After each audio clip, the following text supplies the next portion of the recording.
Shalom everybody, this is Yasharal from one of the 12 tribes of Yasharal, Yis-RoyAl. I am specifically from one of the 3 tribes, I am from one of the 3 southern kingdoms, not tribes, but southern kingdoms of Yahweh, Judah.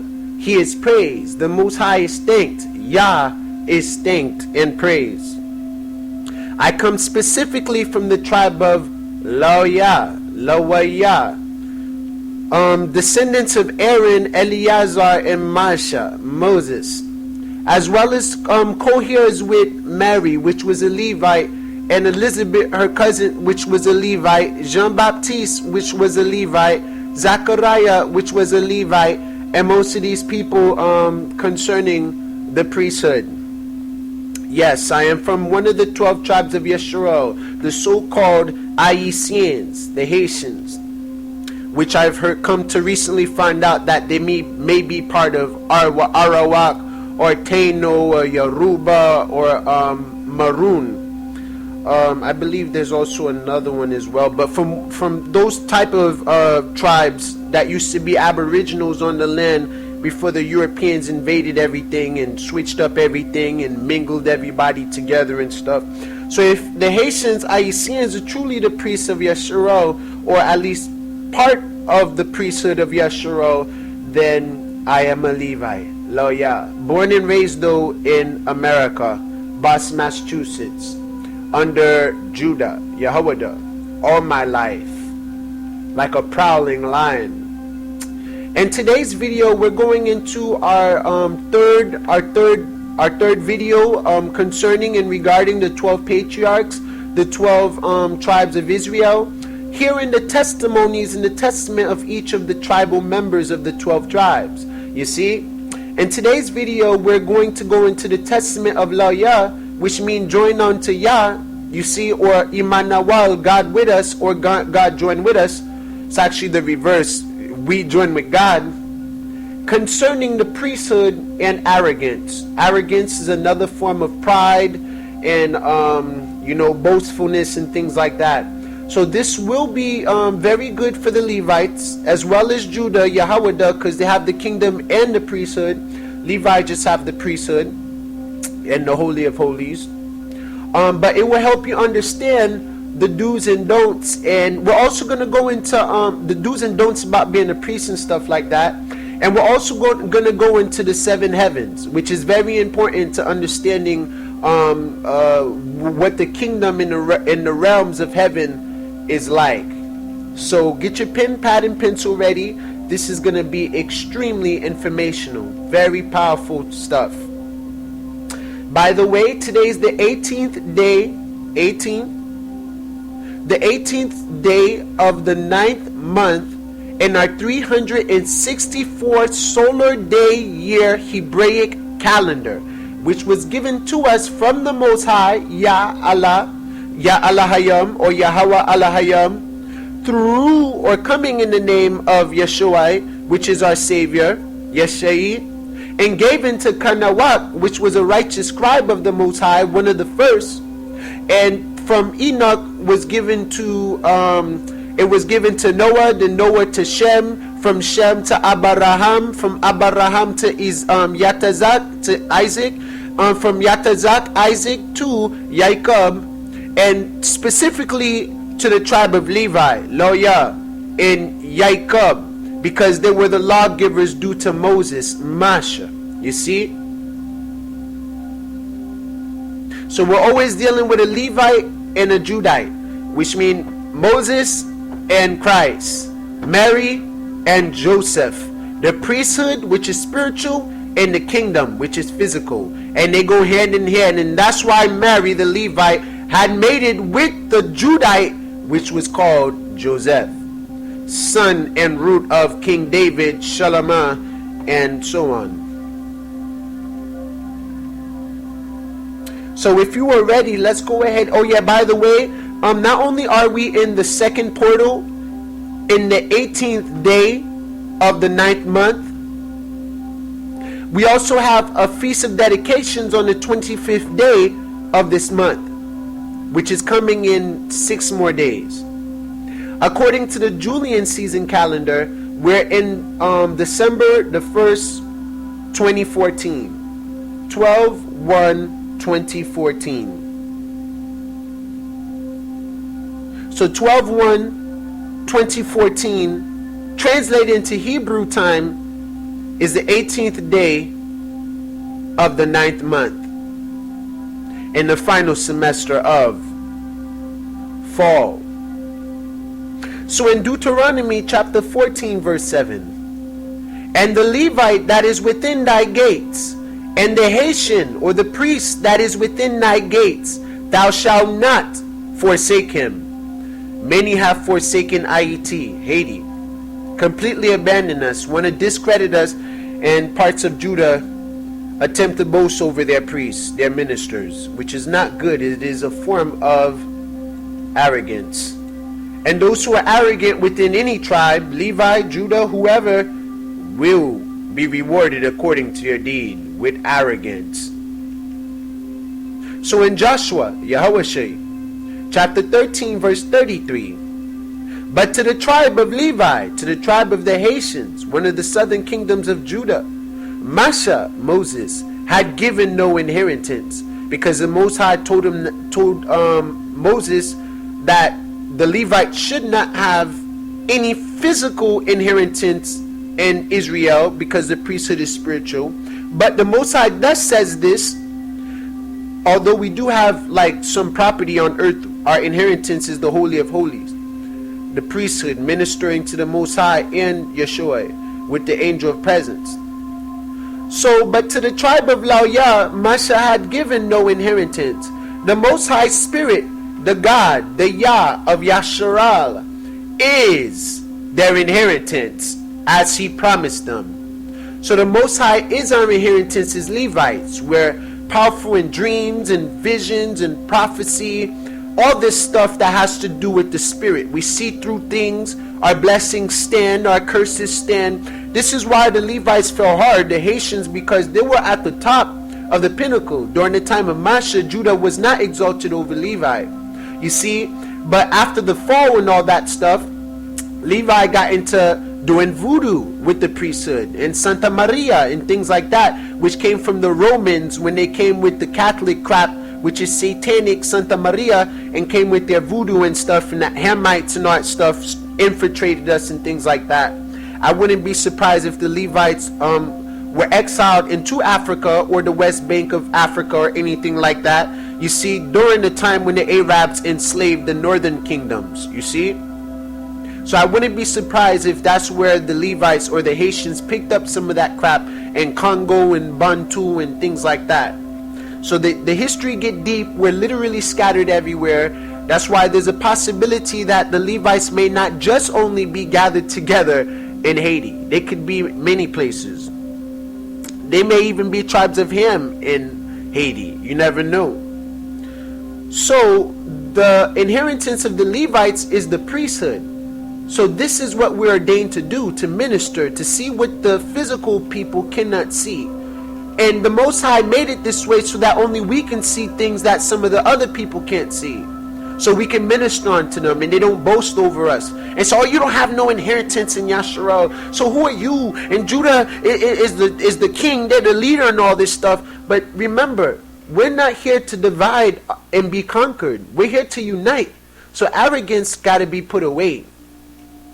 So in our previous video, we learned about envy in the Testament of Shammai 1. And in the first video, we've learned about Ra'araban, which is the spirit of fornication, the 7 errors, the 7 spirits of error. Now we're learning about arrogance. So before we begin, this is my belief why I feel like hAiti is also Levi, because you know you got to have proof. I've done my research. All right. Hold on 1 second, y'all. See, now if you go to Yah means God, right? Y-A-H mean God. It means God. It literally means God. It doesn't mean a specific God, although Yah comes from Yahweh, which is the name of the Most High God. But Yah is the name in general, like G-O-D is God in general. It doesn't point to a specific God.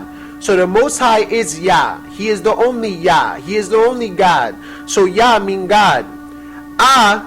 Not only is it in Ahaya, and it's the first letter in our ancient Paleo Hebrew. Paleo means ancient. So ancient Hebrew, Paleo Hebrew, Lashawan Kodash. Ad is not only the first letter in the Abba or the Ab. That's what we call it. You guys call it Aleph Bet, or some people in America call it alphabet, Alpha Beta. But is also part of Ab, like Abba. That means father. So father, Yah, Ahaya. You know, learn that way. The great I am. So Yah means God. Means not just I, and not just father is also the first letter in Hebrew. So we can say mean father or God. And Et, because Yah-iti is spelled like this. That's how it's spelled, but they switched the A and all that stuff right there. So it's Yah-iti or Yah-iti or Yah-isi, which means God is here. Isi. And he in Creole, Isi, like, hey, Vinicia. That means come here. Come over here. That means here. Et. Yah mean God. So now you go right here. What does the name of Et mean? This is, you can go here. It's name for babies. So it's a Hebrew name, a Jewish name, Yahweh. It's a Hebrew speaking for Hebrew speaking countries. It's actually a feminine name, a woman name. And it starts with I. Et. It means itself. You see? Itself. And right here, the meaning of the name Et is with me.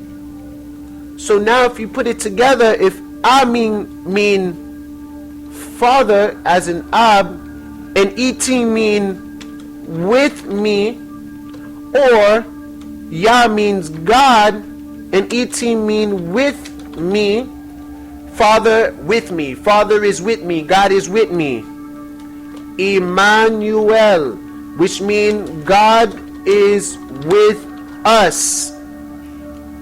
So Yah-iti holds the name of Immanuel, which is the affirmation, another name for Yeshua, which isn't really his name. It is an affirmation. It is a sign. It is a token that what? That the Most High, Yah, is Et, EC. He is with us. So Lawayah or Lawayah equal joined unto Yah or Ab or God, or it can also mean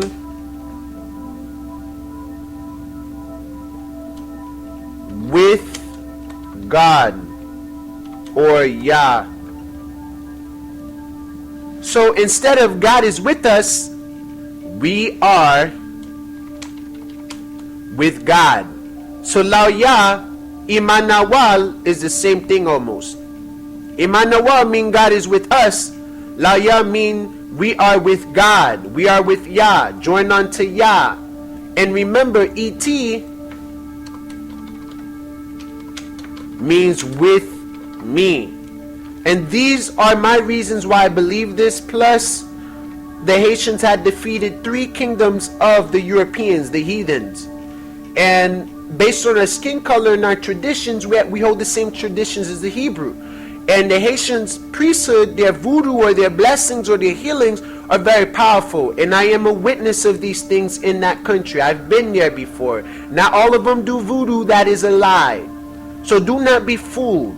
We are Hebrews. And the Most High say, do not abhor us. So I'll go ahead and do my best to put these as part of the notes in my description below if you need to check anything out. So now, that's my belief why Levi is the Haitians. Yah, c'est ici. Yah, lila, lila. Ici, c'est là. Yah-iti. So, alright, pardon me. So, the testament of Levi, Lawayah, concerning the priesthood and arrogance, Lawayah. So, 1. The copy of the words of Lawayah, what things he appointed to his sons, to his descendants. Pardon me. Let me skip this real quick. Alright. So, the copy of the words of Lawayah, joined unto Yah-iti, what things he appointed to his sons, appointed, according to all that they should do, and will do, and must do, and what things should befall them until the day of judgment. You see, the things that shall happen to us until the great day of visit, or the great visitation, or the great day of vengeance, or the great day of slaughter, or the great day of judgment. Yahweh Shabbat. And by the way, the priests are judges. So not only are we part of the priesthood, and we are the priesthood, and Yeshua received the priesthood from Lawayah through the Most High, we are also judges and officers. We must monitor what is going on within the congregation of Yasharal. This is our duty. For us to transgress it, we would have to face the Most High. You see? So it doesn't matter what you believe and how rebellious you are against the judge and how you are against the priesthood. It's all about what the Most High ordained. And if you are against what the Most High had written, and you are against the priesthood and the judges and officers, you are against the kingdom itself. And that is because of arrogance. So let's continue. He was in sound health, sound, clear, perfect, and peaceful health, when he called them to him. For it had been shown to him that he should die. So it had been shown to him. And remember, he is a seer. He is what you call a righteous dreamer. Because prophecy usually comes in forms of visions and forms of dream. Now, receiving a vision is different than seeking a vision. What the Most High put into you to see is what the Most High put into you to see. It's not you seeking for something and somehow your imagination conjures some image of what it may possibly be. That's different. And what the Most High show you, for some reason, it haunts you. It does not let you go. You must speak to someone about it or say something about it, or it will consume you. And that's how you know that it is a vision given from the Most High, because it's there and it won't go when you're not trying to look for it, but it's there. So you can possibly do something with it in due time, in due season, when the Most High Spirit reveals it to you. So, for it had been shown to him that he should die. And when they were gathered together, he said to them, I, Lawayah, was conceived in Haran and born there. So he was born in Haran, but that does not mean he is from that land. That doesn't mean that he's Haranite. Like, I was born in America doesn't make me American. You see? So let's click on this right here. Oh, pardon me. Let's make this smaller. Control minus. Control minus. Alright. So there goes Haran. Haran's right up there. It's east of the Mediterranean Sea, along the Euphrates River, above the land of where Abraham was born, which is Ur of the Chaldeans, ancient Mesopotamia, Baghdad, Iraq, Iran type of stuff. So it's up here, Haran. Let's see if we can get another picture.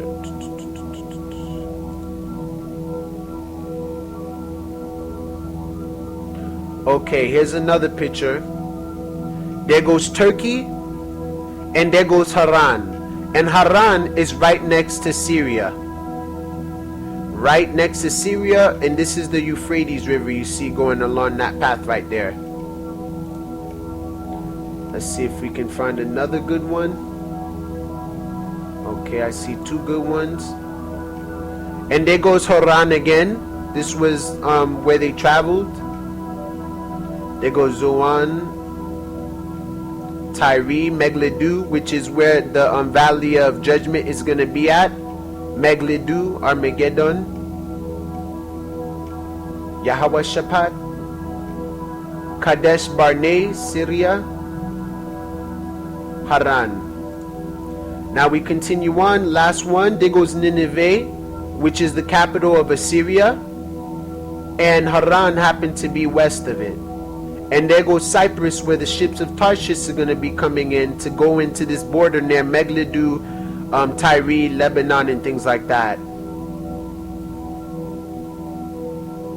Alright, and the people from the north is above Israel, which will be coming from Russia, Turkey, and things like that. Alright, so let's go ahead and continue. For I, Lawayah, was conceived in Haran and born there. And after that I came with my father to Shechem. So he came with his father to Shechem. Let me see if we can find that picture. There goes Shechem right here. And there goes Bayatal. That's where Jacob went after he ran from Esau, after he stole the birthright and made a promise there, oath to the Most High. So yeah, that was Shechem right there. Let me see if there's another one here.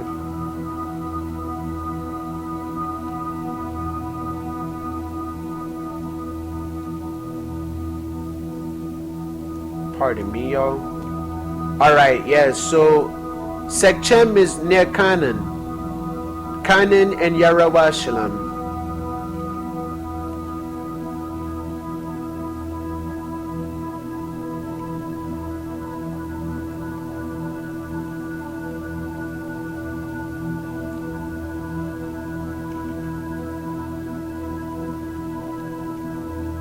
Alright, let's go ahead and continue. I love doing research on things. So I, Lawyah, was conceived in Haran and born there. And after that I came with my father to Shechem. And I was young, about 20 years of age, when with Shammai one I wrought the vengeance on Hamor for our sister Dinah. I believe is, hold on, let me see somewhere right here.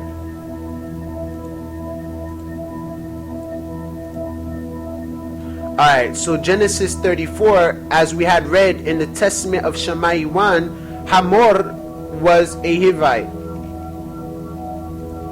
And him and Shammai 1 pretty much slayed all of Hamor's people because they defiled or slept with or possibly raped Dinah. Or probably defiled as in they crossbreeded into marriage and things like that.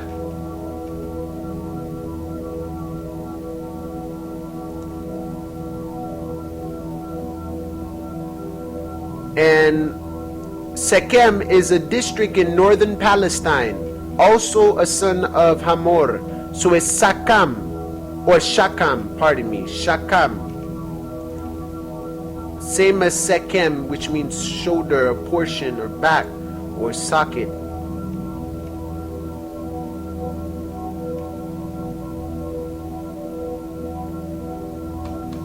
Alright.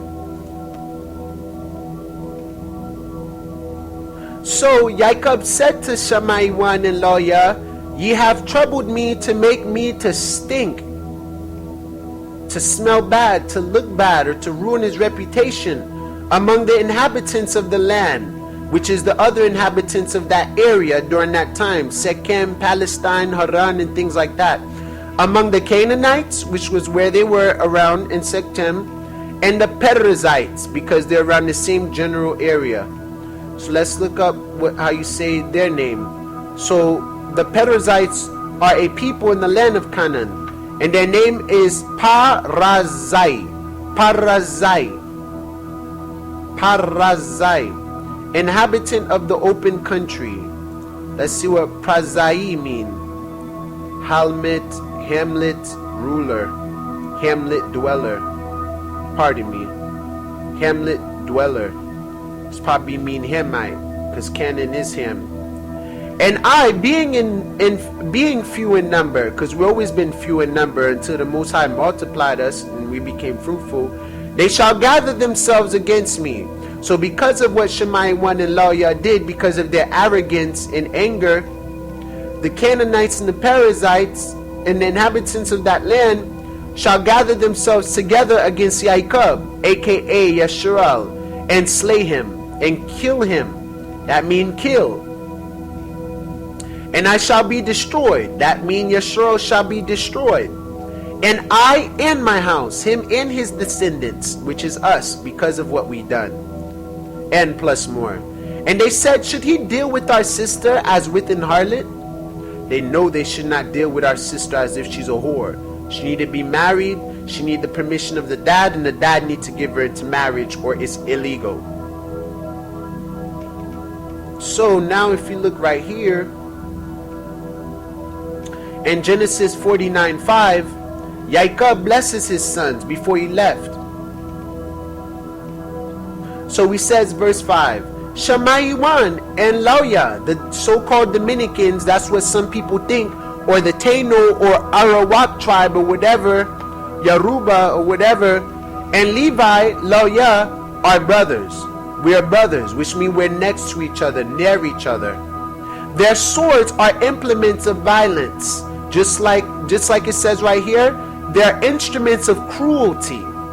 That means they're very fierce, full of anger and vengeance and things like that. And their magic, their voodoo, or their magic or their powers is violent. You see, Shammai 1, which is the so-called Arawak or Taino or the Dominicans, they do Santa Maria, which is a type of voodoo. The Haitians do voodoo or whatever, which is also a Catholic descent. So there are instruments of cruelty are in their habitations.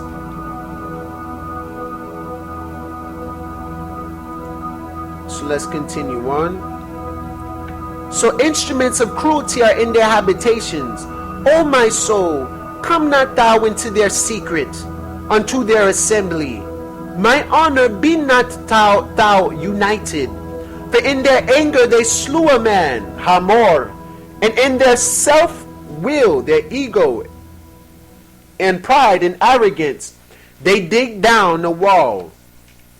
So cursed be their anger, for it was fierce. And this is why Lawyah is going to talk about arrogance in the priesthood, if you want to hold that priesthood. Pardon me.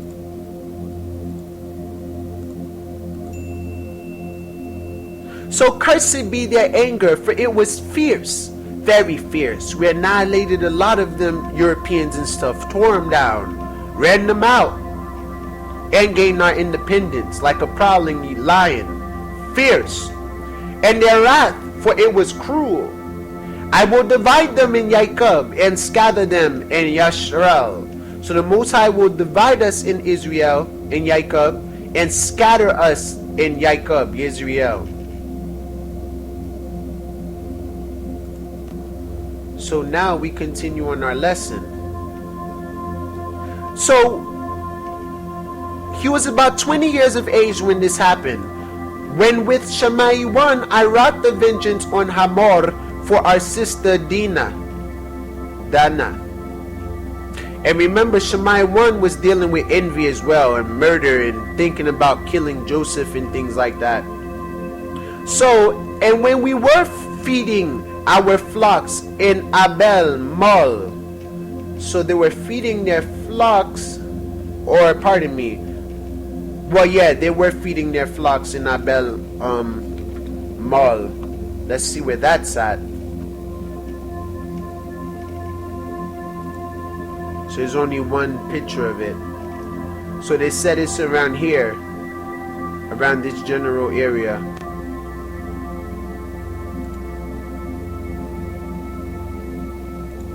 So let's see something real quick. You might want to do some more research on some of these things, but alright.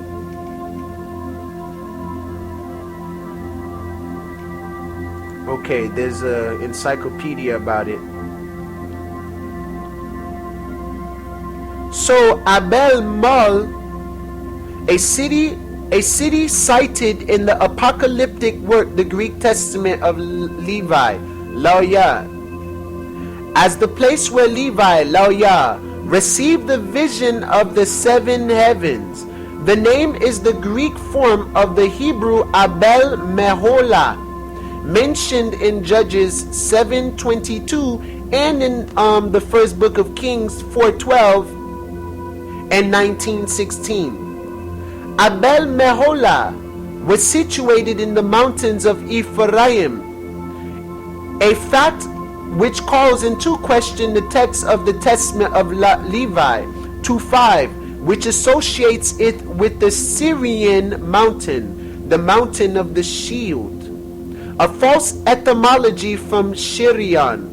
In the Dead Sea fragment of Testament of Lawayah, however, the place where Lawayah received the vision is Abel Main, an alternate form of Abel Maim, and the name which replaced the earlier Bladiadia. So you can save this if you want. I'm going to save this with the notes too, so you guys can check that out.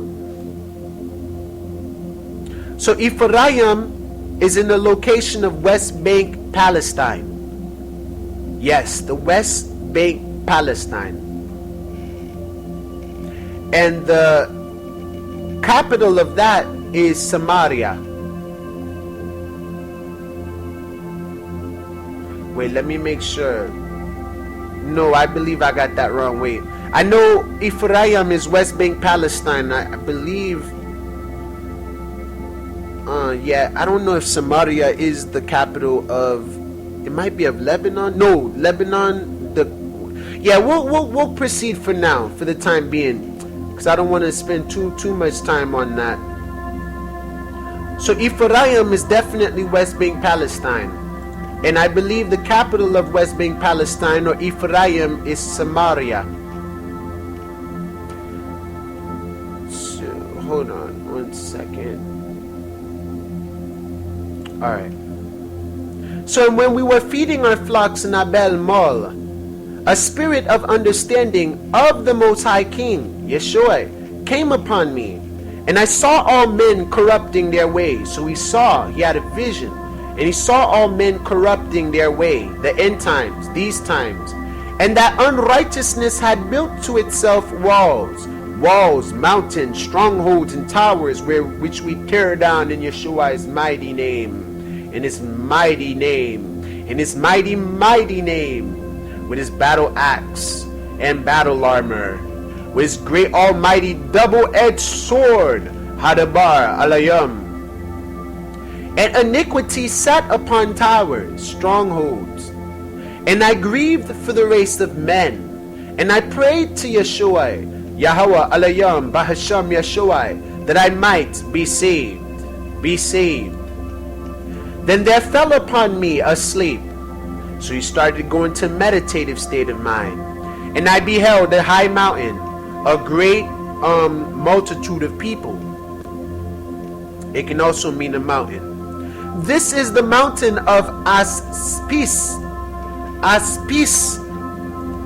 in Abel Mol. So there is a mountain in Abel Mol called Aspis. And behold, the heavens were opened. The heavens, the portals, the gates, the windows in the heaven were opened. May blessings rain upon us from the chambers of the heavens. And an angel, a messenger of Alayam, said to me, and I believe that angel was Yeshua, the spirit of vision, the spirit of prophecy, the spirit of righteous dreaming. And he said to him, Lawyah, enter. So before we go there and continue on, and he expressed what the 7 heavens look like, let's go right here real quick. In Genesis chapter 29, verse 34. So La, which is Leah, conceived again. This is the third time she conceived. First was Ra'awaban, second Shammai 1, third is Lawayah. And La bare a son and said, now this time will my husband My husband. Let's see what my husband mean if they have it here. Ish. Ayash. Ayash. Man. Husband. Husbands. Counselor. Husband himself. So we all know that husband. Who is the husband of the daughter of Zion? Yeshua. So now you can say, now this time will Yeshua, my husband, be joined unto me, because I have borne him 3 sons. Therefore was his name called Lawyah, because it means now my husband, or now Christ or Yeshua, be joined unto me. And what did we say right here about Yah-iti?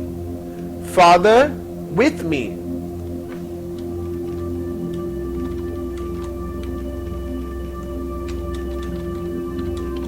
Ab-iti or Yah-iti, Father with me. Or God, Yah-iti or itit. Oh yeah, Yah-iti, pardon me. So God with me, Father with me, or my husband be joined unto me, or my God be joined unto me. So that's how they got their name, Lawayah. So now before we go, hold on, let me see. So right here in Genesis chapter 35 verse 23, we all know the 12 sons of Yasharal. The sons of Leah, Ra'awaban, Jacob's firstborn, and Shemaiwan, and Lawyah, and Judah, Yahawada, and Issachar, and Zubalawan, or Zubalan. Now continuing on, these were they who went into Egypt, those who went to Egypt during Jacob's journey to Egypt, which is probably when we got enslaved and things like that.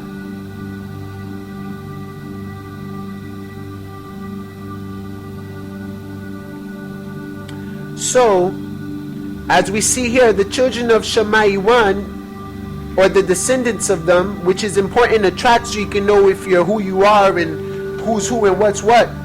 And the sons of Shemaiwan, Jemuel, and Jamin, and Ohad, and Jakin, and Zohar, and Sol, the son of a Canaanitish woman. So Shaul was the son of a woman that was kind of from Canaan. And the sons of Levi, Lawyah, Gershon, Kohath, and Merari. So those are the 3 tribes of Lawyah. Now how do you say Gershon in ancient Paleo Hebrew? Garashawan. Garashawan. Garashawan.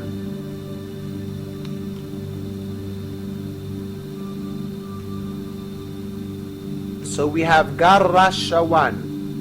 Let's see what Garash mean. I know Rash mean head.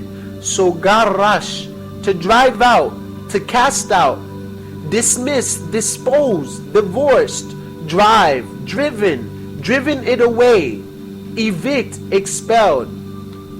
Garashon or Garash, Garashawan. So let's see who's the next person, which is Kohath. Kohath is Kahath. Kahath. Q-A-H-A-T-H. Kahath. Kohath is Kahath, from an unused root meaning to ally oneself. Allied. Kahath. And we have Merari, which is Mararai. Mararai. Mararai. And he was one of the head of a chief Levitical family, as we all know. Marar mean bitter, to be bitter. Marar. bitter, bitter weeping, troubled, weep bitterly, dealt bitterly. So those are the three tribes of Lawyah.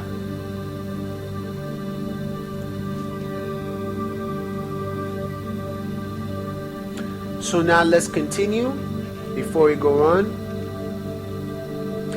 And these are also the genealogies of Masha and Aaron.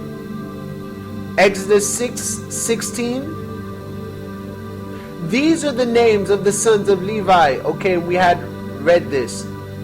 According to their generations, Gershon, Garashawan, and Kohath, and Merari.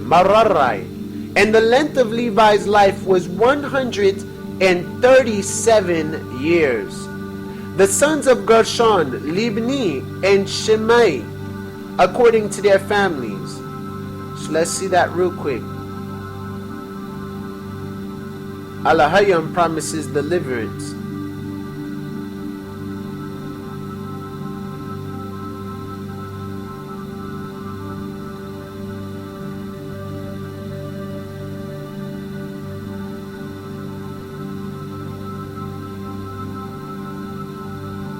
So verse 17, chapter 6 of Exodus, the sons of Gershon, Libni and Shimei. So those are the sons of Gershon, Libni and, wait, let's go ahead and put this in Strong's so we can be able to do some studying with it. So Gershon, Garashawan, Libni is the name of two Levites, Labanai, and Laban, I see, means to be white, pure, clean, make brick, or purified. It means to be made white, purified, clean, and make them pure. So Laban is one of the sons of Gershon, and Shimei is another son of Gershon, which is Shammai.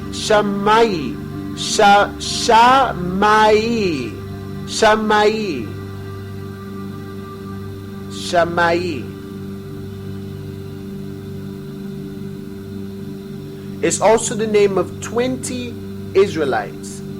Shimei, Shemaiah. So let's see. Shema, as we know, or Shema mean hearer, like Shammai 1. Fame, proclamation, report, hearing. Also, it's a grandfather of Mordecai, which is in Esther 2:5. So, and the sons of Kohath is Amram, which is Imaram, the father of Moses, Imaram, and Omri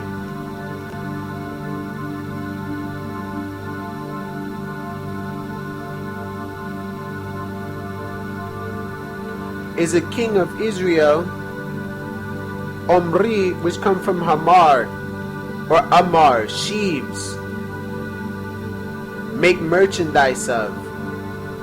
That's what Amar mean. Omri is a king of Israel, and Amram is Imaram,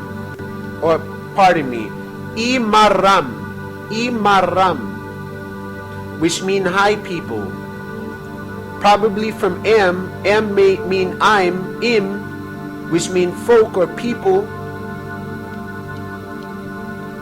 So I'm mean nation, folk, men, or people. I'm or Im, which should call Am right here. People. In Rum or Ram, which is Rawam, mean to be high or exalted, rise. Rawam. So lofty, extolled, haughty, exaltation, exalt, become proud, rise, uplifted, triumphant, set apart, present, and things like that. So that's another. So Amram is one of the sons of Kohath. Izar, Itazahar is another child of Levi,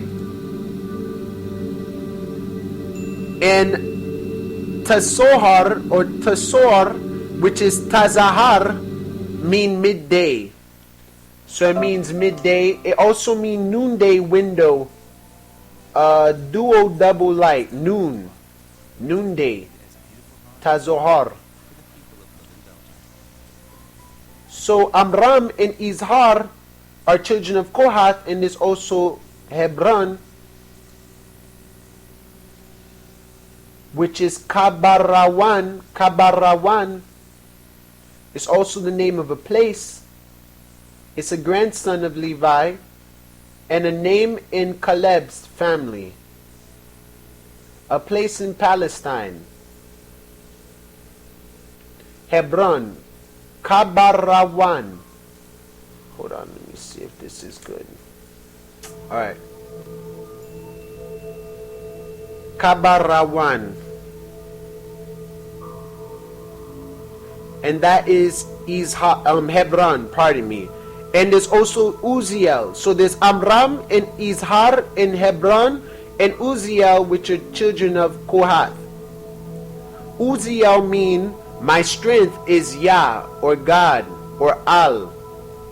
My strength is Al. So it's Izayal. Izayal. Izayal. Izayal. We know Al mean God.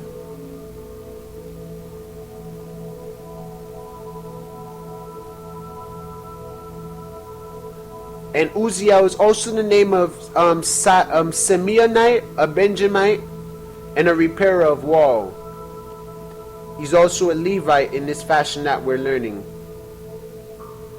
So Uz means strength, and it really means ease. I-Z. Ease. It means strength, ease, loud, fortress, mighty, power, stronghold, strong, strength, stern, ease. Azaz mean to be strong, which is where that word come from. Ease is izaz. Izaz, to prevail. Strengthens, prevailed, prevail, mighty, show you're strong, become fixed, displays a bold. So that's the name of Uzziel, which is Izayal. Izayal.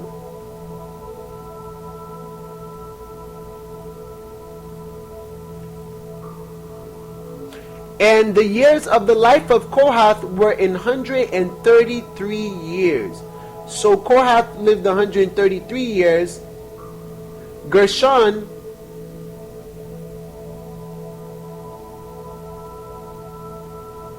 okay, they didn't say his when he died.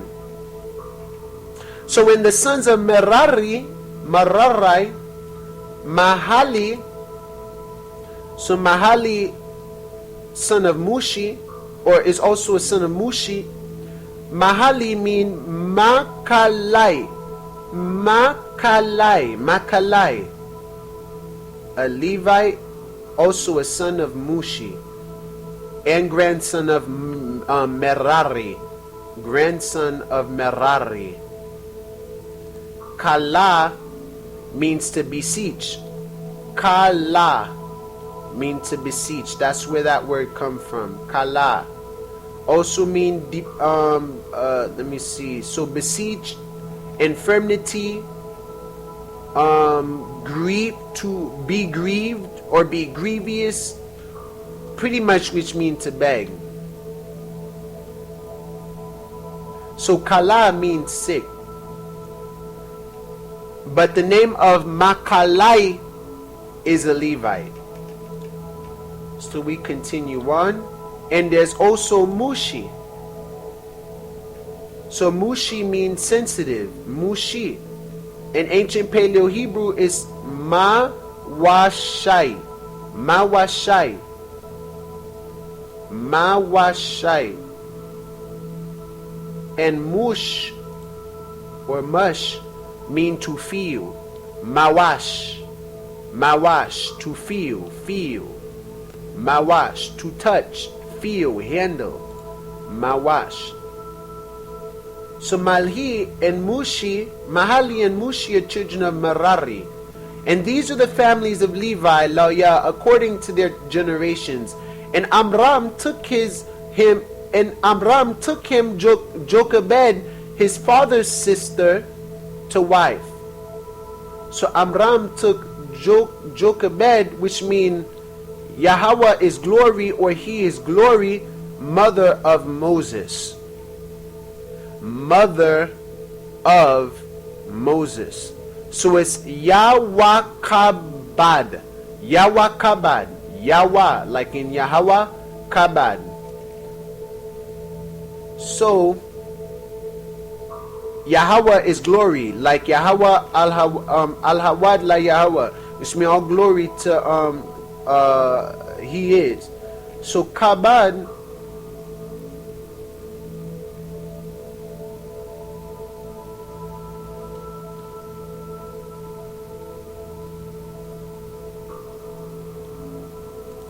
kabad means to be heavy, weighty, or burdensome. Honored, it also means honored. Kabad, kabad, it means grew strong, hardened, distinguished, achieve honor, boasting, burdensome, dim, multiply, nobles, stopped, honors, honoring, indeed honor, honorable, held in honor, grew strong, glorious, glorify, glorified, so glory. Enjoy your glory, glorious things. So Yahweh is glorified. Yahweh achieve honor. Yahweh became fierce. Yahweh honors. Yahweh make. Yahweh multiply. Yahweh nobles. So Yahweh kabad. Yahweh kabad. Yahweh kabad is Jochebed, which is the mother of Moses. So Amram, which is the son of Kohath, was the one that mated with Jochebed. So the father of Moses is Amram, and the father of Aaron is Amram. So Aaron and Moses are literally blood brothers.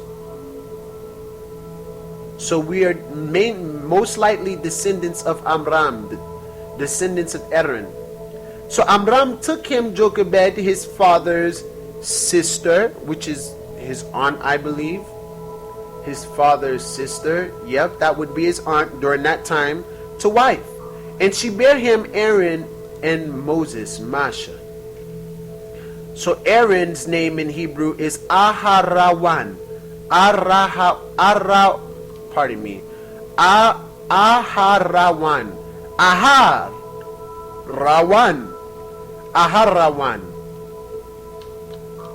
Aharawan. And Moses, as you know, his name means Masha. He is the lawgiver and prophet of Israel. And this is why all of the priesthood was given down to Aaron and Moses. So Masha, just like this. He was a prophet and lawgiver.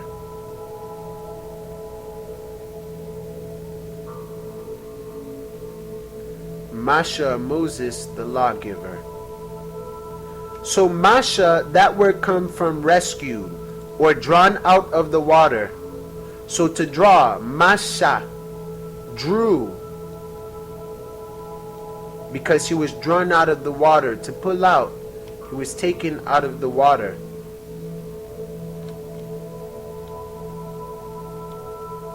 Alright, so continuing on. So Amram and Jochebed, Yahweh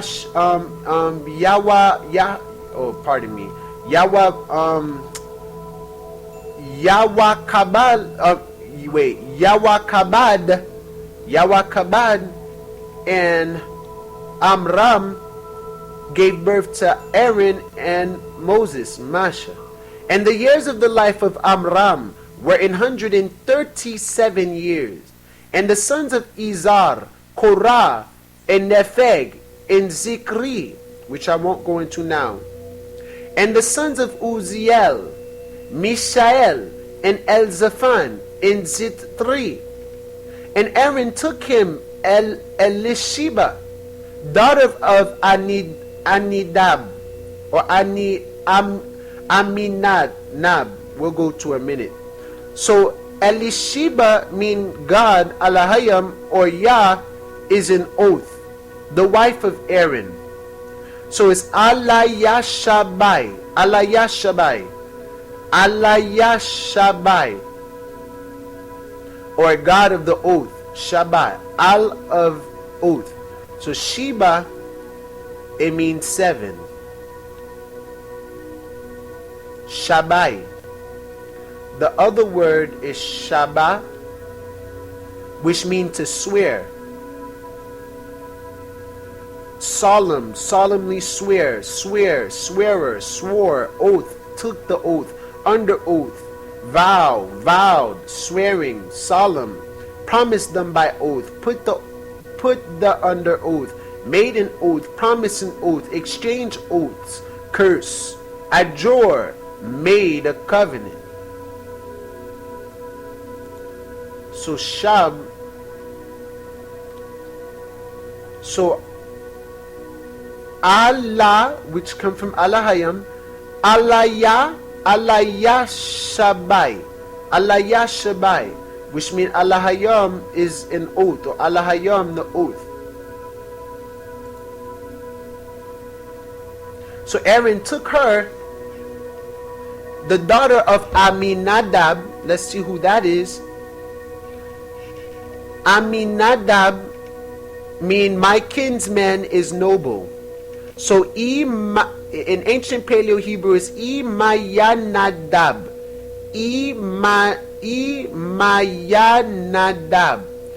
Imayanadab. Imayanadab. And there goes the word Am again, which mean people or kinsmen, and Nadim mean inclined, generous, noble. Nadayab, Nadayab, generous, noble, willing man, willing, princes, prince, nobleman. And Nadab, which it come from, mean to incite, impel, willingly, Nadab. Volunteered, volunteers, willing, willingly offered, given as a free will offering. So Nadayab mean generous, noble, and mean people, noble people, noble nation, or people of liberality. So it's called Imayanadab. Imayanadab. Then you the daughter of Aminadab is Elisheba, and Aminadab, which is the father of Elisheba, the wife of Aaron. His sister is Naashon. So let's see who is Naashon. So Nakshon is brother-in-law of Aaron, which is Nakashawan. Nakashawan. Nakashawan. So Nakash mean enchanter. Let's check that out real quick. Okay, so Nakash mean to practice divination, observe signs. Nakash, enchantments, practice divination, things like that. Observe signs. Delightly observe. Whisper a magic spell. Prognosticate. Learn by experience, things like that. Divine and things like that. So Nakashawan. Nakashawan. And he took her to wife. And she bare him Nadab. As we know, Nadab means okay, so Nadab is one of the sons of him. It's also a son of Jeroboam, the eldest son of Aran, or the first son of Aran, and the Gibeonite. So Nadab was the first son of Aaron. And we know his name mean, once again, to incite, willingly, impel, and things like that.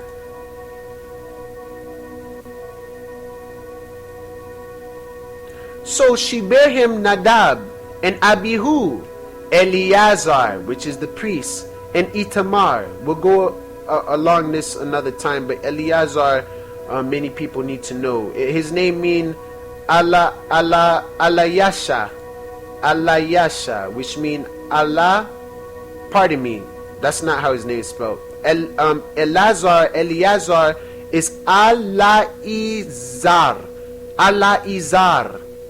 So Azar must mean help. Yep, Azar, which is Izar mean help. Succor, helped, protect, restrained, supporting, helping, granted, furthered, ally. So Yah ally, Yah granted, Yah helped. That's what Eleazar mean. Abihu, his name mean he is father. He is father. So his name is Abba Yahweh. Abba Yahweh, with two A's at the end. So that means father he is, or he is father, because Yahweh mean he is, and Ab mean father. Yahweh Ab, or Ab Yahweh. So we know Ab right here mean father, and Hu is Hawa. And this is where we get Yahweh from. He exists. He is Yahweh. He is Yahweh. So Hawa, Hawa. It means she, it, he. Who or I, like Yahoo. So it's a pronoun third person singular. He is. And it also means herself, himself, itself, one, this same, this, who, those, which, such, same, anyone. So it means Hawa, it, she, words and bywords. And as you see here, it always says he. So now we continue on. So Ab Yahweh is Abihu's name. Who as in Hawa, Abi as in Ab. So Itamar is another son of Aaron. It means land of palms. Ayatamar. So I means a coast or region, and it's AHY. I. Coastlands, islands, coastland. So island or land, and Tamar means palm tree. So land of palm tree, or coastland of palm tree. So Tamar is Tamar, and it descends from the word Tomer, which mean Tamar, which mean palm tree or post, scarecrow. So land of the scarecrow, land of the palms. And the sons of Korah, which were the sons of Korah, let me see, who would that be again? Okay, so the sons of Izar, Korah is one of the sons of Izar, and right here it says his sons are Azir and Elkanah and Abiasaph. These are the families of the Korhites. So those are the families of the Korhites.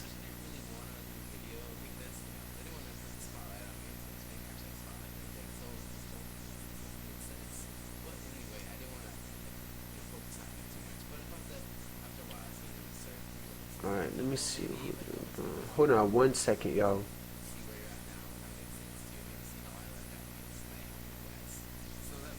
So those were the families of the Korhites. Korah. So the sons of Korah. Korah is known as the Korhites. So, and Eleazar's son, took him one of the daughters of Putiel to wife. So let's see who Putiel is. Pawat, Pawat, Pawatayal. Pawatayal.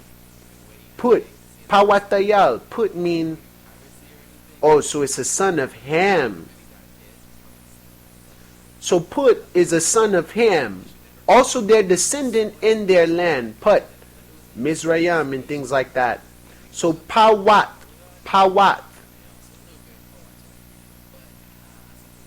Persian tribe. Put. Hold on 1 second, y'all. Let me bring this back real quick. Alright. Budman tip number 35. Okay, pardon me, y'all. Got these advertisements always trying to play. So they said Putiel is an unused root probably meaning to disparage. And El, contempt of Allahayim. Putiel, an Israelite. So Putiel here specifically was an Israelite.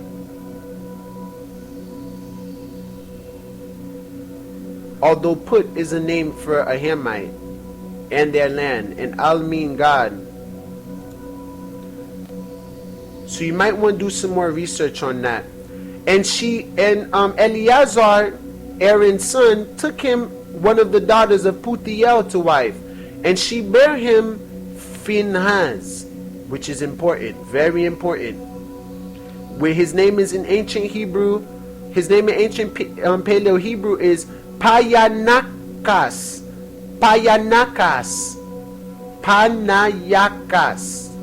son of Eli, grandson of Aaron.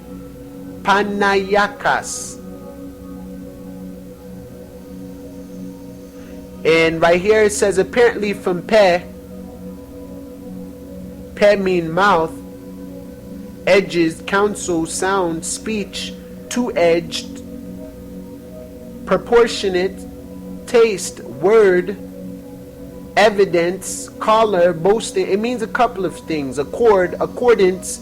Overall it says it means mouth.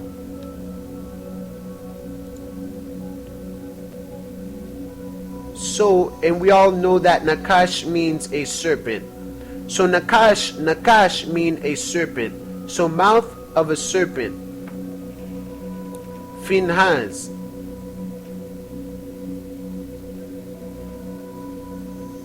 So Phinehas was also a priest, the son of Eleazar, son of Aaron. So the name again is Panayakas.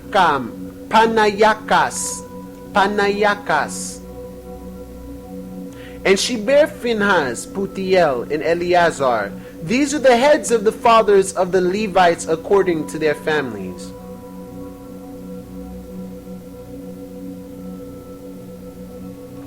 Alright, so we're good with that for the time being. Let me see. Put this in my save real quick. Alright, let's see where we're at on time. Alright, let's continue on. We'll get into that a little bit later. We already got into who the Kohathites were. And it goes into detail about their responsibility.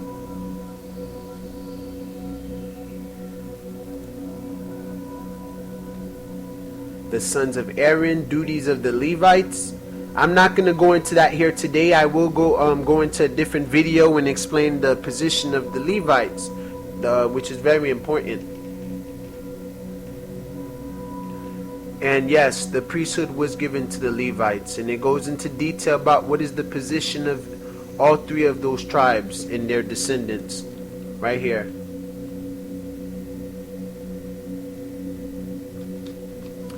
So that right there I'm going to go ahead and save. That's in Numbers chapter 3. So continuing on.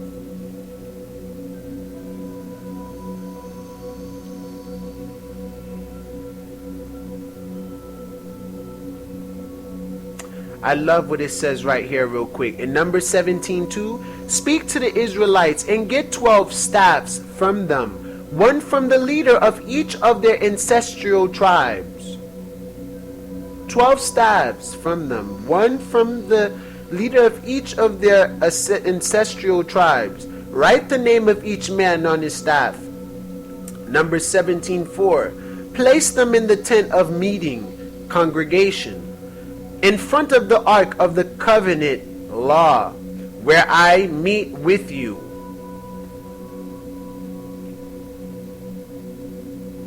So in Ezekiel 37:16, Son of man, take a stick of wood and write on it, belonging to Yahweh and the Israelites associated with him. Then take another stick of wood and write on it, belonging to Yahweh, Joseph, that is, to Ephraim, and all the Israelites associated with him. So verse 3, let's check this out real quick.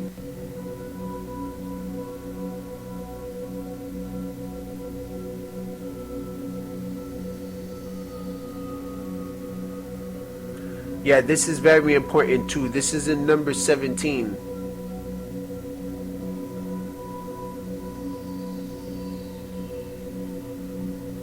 But we'll read that in a different video as well. Pardon me. So continuing on. So the Levi's portion, to the sons of Levi, behold, I have given all the tithe and Yasharal for an inheritance in return for their service which they perform, the service of the tent of meeting. The sons of Yasharal shall not come near the tent of meeting again, or they will bear sin and die, because it's to the sons of Levi he have given all the tithe and the priesthood and things like that. And it explains what to tithe in Leviticus 27:30. A tithe of everything from the land, whether grain from the soil or fruit from the trees, belongs to Yahweh. It is holy to Yahweh. And now the law requires the descendants of Lawyah, who become priests, to collect a tenth from the people, that is, from their fellow Israelites, even though they also were descended from Abraham. So in Deuteronomy 14:22, be sure to set aside a tenth of all that your fields produce each year, and this represents the 1/3 that shall be saved.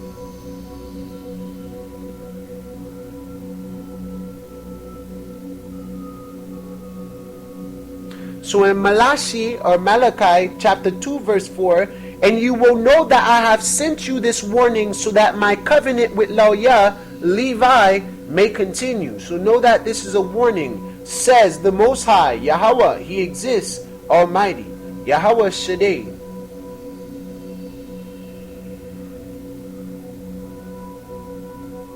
And he says in Malachi 3:10, bring the whole tithe into the storehouse, that there may be food in my house. Test me in this, says Yahweh Almighty Shaddai, and see if I will not throw open the floodgates of heaven and pour out so much blessing that there will not be room enough to store it. For the tithings and the stuff like that, the tithings of 10%. Now these are also these are also duties of the Levites. The priest portion, what is for the priests. So I'll talk about that in a different video concerning just Levi. Right now we're in the testimony of Levi, and these are his duties and what he should do. Now before we continue, I do want to read this one, but let me see if we have anything else. So the Levites numbered, that's the number 2658. Alright, so they did a census of every one of the tribes that were to be sealed. 4:56 p.m. y'all, hallelujah, all praise be to the Most High. So alright, they go into detail about how much people were sealed here. You might want to check this out.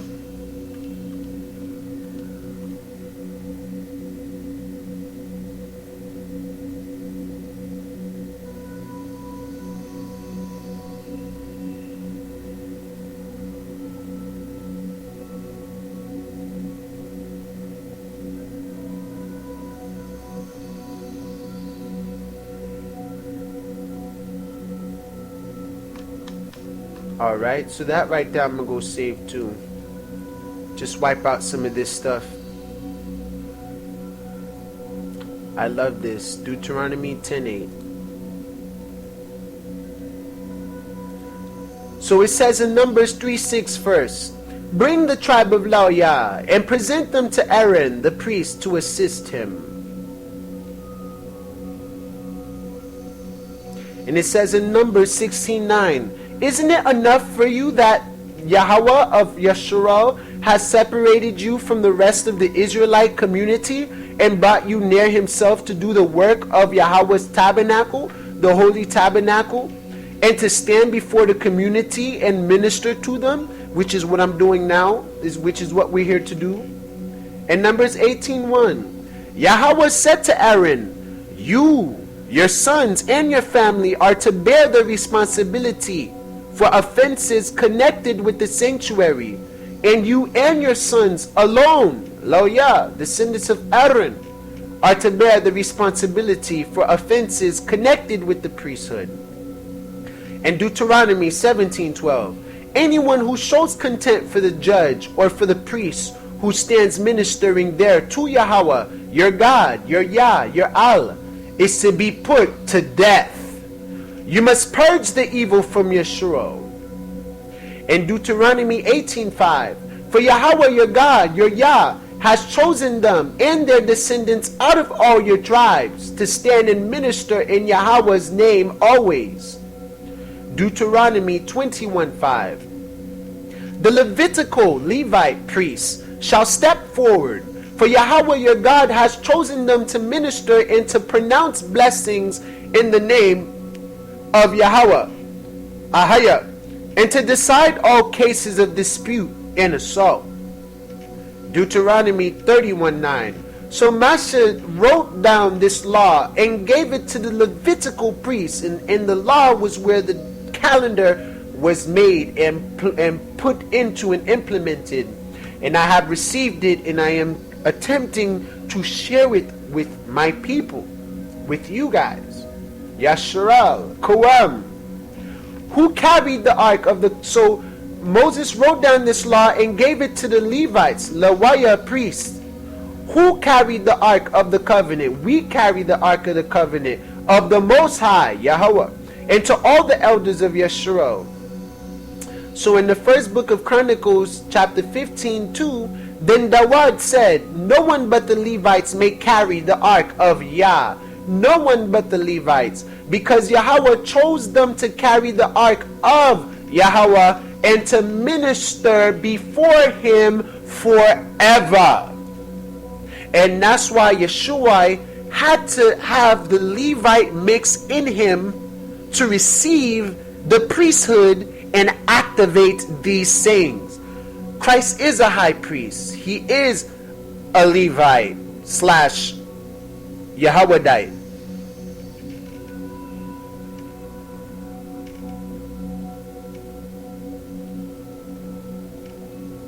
So in Psalms 134:1, a song of ascents, praise Yahweh, all you servants of Yahweh, who minister by night in the house of Yahweh, Bayath Yah. So right here, hold on, let me see if I got it right. Okay, Deuteronomy 10:8.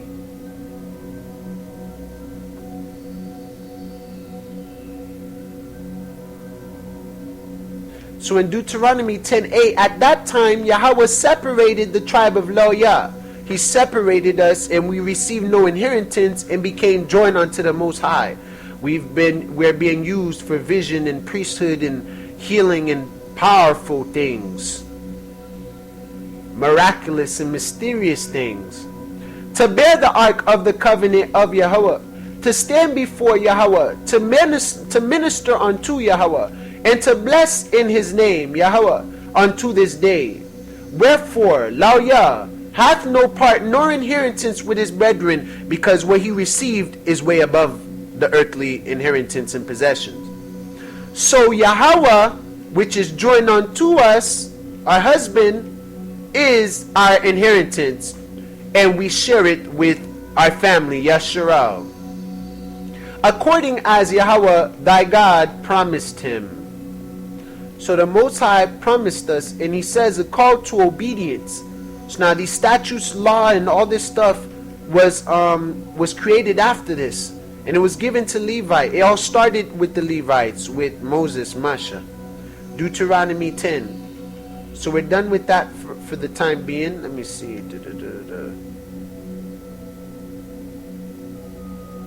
Wow, they made an ark of wood. Alright, y'all can check that out on your own time. Continue on. 18:1. So Deuteronomy 18:1. Provision for priests and Levites. The priests, the Levites, Lawyah, and all the tribe of Levi, Lawayah, shall have no part nor inheritance with Yasharal. They shall eat the offerings of Yahweh made by fire, and his inheritance, which shall be shared with us from all the tribes, the tithing. Therefore shall they have no inheritance among their brethren. Yahweh is their inheritance, as he hath said unto them. And this shall be the priest's due from the people, from them that offer a sacrifice, whether it be ox or sheep, do the Levite. And they shall give unto the priest the shoulder, and the 2 cheeks and the maw, the first fruit also of thy corn. This is what you tithe the corn, of thine wine, and of thine oil, which is supposed to be growing in your backyard. And the first of the fleece of thy sheep, the first of them, shalt thou give him. For Yahweh thy Yah hath chosen him out of all thy tribes, and to stand to minister in the name of Yahweh, him and his sons forever. And if a Levite come from any of thy gates out of all Yasharal, where he sojourned, and come with all the desire of his mind unto the place which Yahweh shall choose, then he shall minister in the name of Yahweh his Yah, which I'm doing, as all his brethren the Levites do, which stand there in front of Yahweh the Most High, Father of creation. They shall have like portions to eat, beside that which cometh of the sale of his patrimony, or patrimony.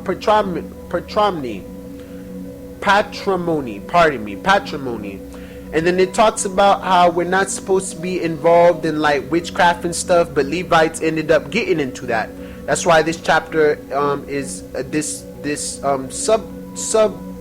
paragraph is part of this main chapter. So 18:9 Deuteronomy, for sorcery forbidden. When thou art come into the land which Yahweh thy God giveth thee, thou shalt not learn to do after the abominations of those nations. There shall not be found among you anyone that maketh his son or his daughter to pass through the fire of the devil, of magic, witchcraft, voodoo, or that useth divination, or an observer of times, or an enchanter, or a witch. So this is proof that the Haitians are Levites, because guess what? We're all under the curse, and guess what the people are doing under the curse in Haiti? Making their son and daughter pass through the fire, or using divination, or an observer of times, astrology, all that stuff, an enchanter, and witches, or a charmer, or a consulter with familiar spirits. They deal with the dead a lot, or a wizard, or a necromancer. For all that do these things are an abomination unto Yahweh. And that's why Haiti is the poorest country in the world, hAiti, because of what it done. There's curses.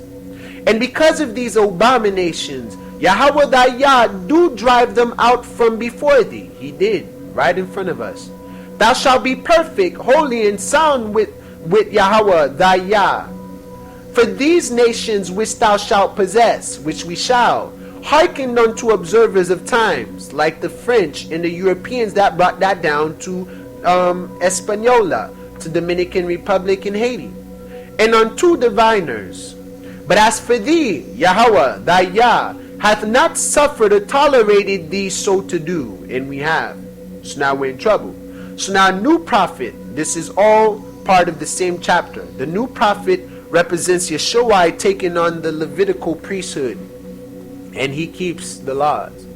So verse 15, Yahweh thy God will raise up unto thee a prophet from the midst of thee, Yeshua, of thy brethren, like unto me. Unto him ye shall hearken.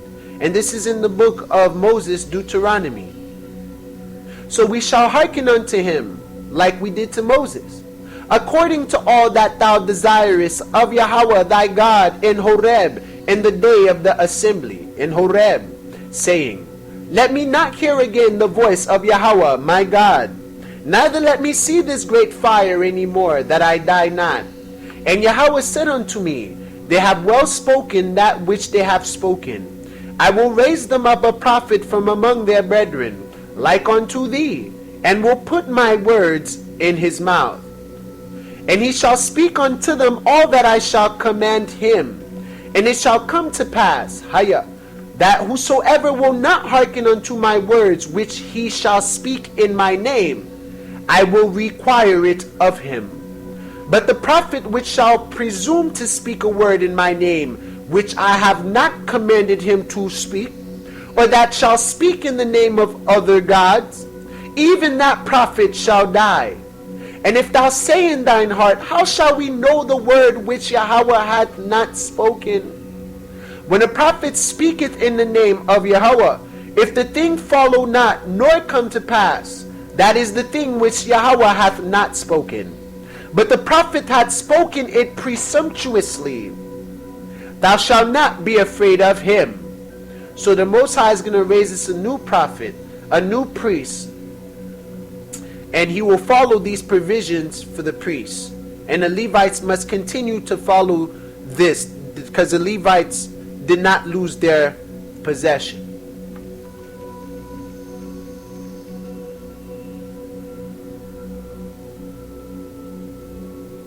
And as you see right here, Deuteronomy 21:5, Then the priests, the sons of Levi, Lawyah, shall come near, for Yahweh your God, Yah, has chosen them, the Levites, the Haitians, to serve him and to bless in the name of Yahweh. And every dispute and every assault shall be settled by them.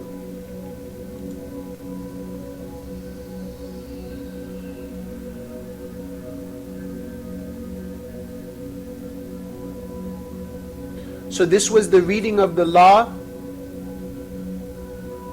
which is in Deuteronomy 31:9. So Moshe wrote this law and gave it to the priests, the sons of Lawyah. So he gave us the law, he gave us the calendar, he gave us the time, he gave us the name, the Levites, who carried the ark of the covenant of Yahweh, and to all the elders of Yasharal.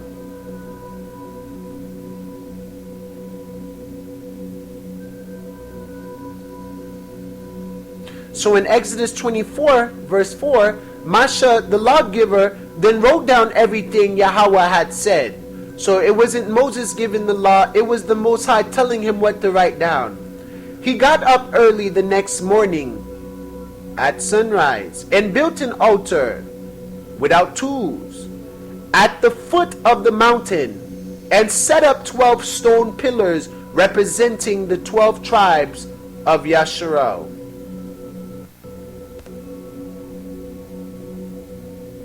In Deuteronomy 31:26, take this book of the law, Hatanah, and place it beside the ark of the covenant of Yahweh, Ya'alayim. There it will remain as a witness against you.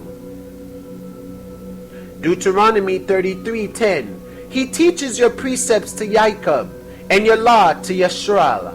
He offers incense before you and whole burnt offerings on your altar. This is what the Levites do. And Joshua, Yahushai 3:3, giving orders to the people. When you see the ark of the covenant of Yahweh your Elohim, and the Levitical Haitian priests carrying it, you are to move out from your positions and follow it, which means get behind and follow it.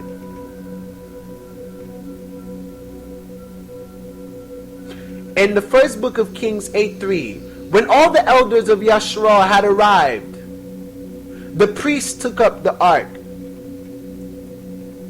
Nehemiah 8:2, so on the first day of the 7th month, Ezra the priest brought the law before the assembly, which was made up of men and women, and all who were able to understand.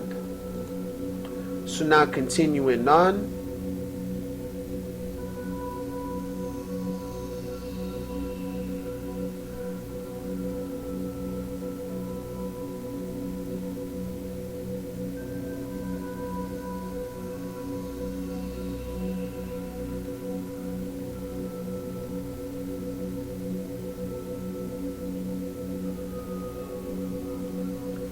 Alright, 33:8. Let me see what this is right here. Okay. We have read part of this.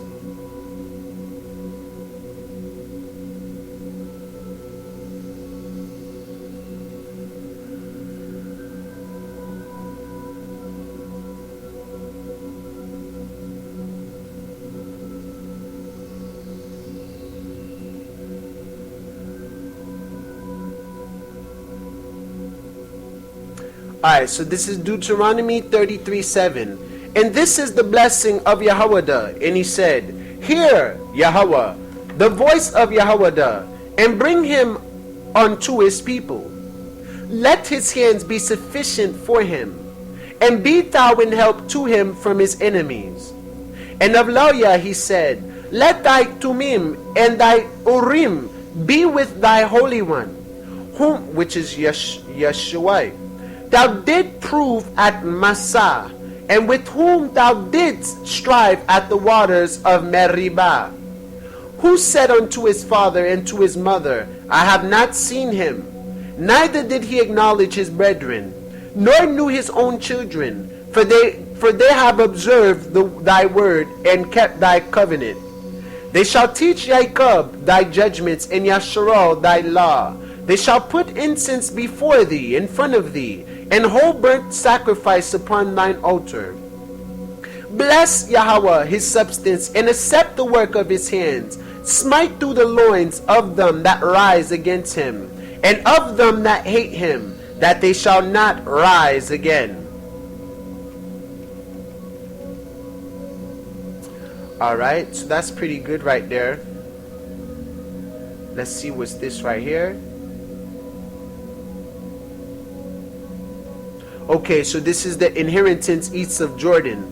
Joshua 13:14. I'm not going to be reading that. So lands yet unconquered. These are the lands that we have not conquered yet. I'm going to go ahead and save that. And we had some of our inheritance east of Jordan. Balaam slain, and you might want to check that out.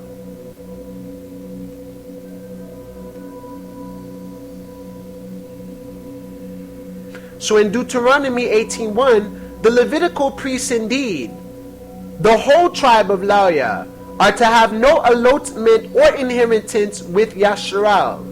They shall live on the food offerings presented to Yahweh, for that is their inheritance. Alright, continue on.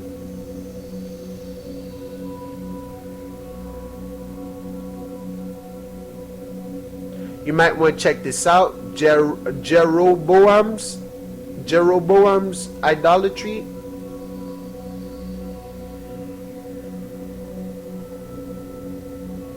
Alright, let's see. So then this was when the kingdom was divided.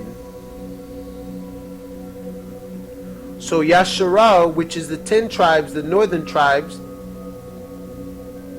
rebelled against the house of David, Judah.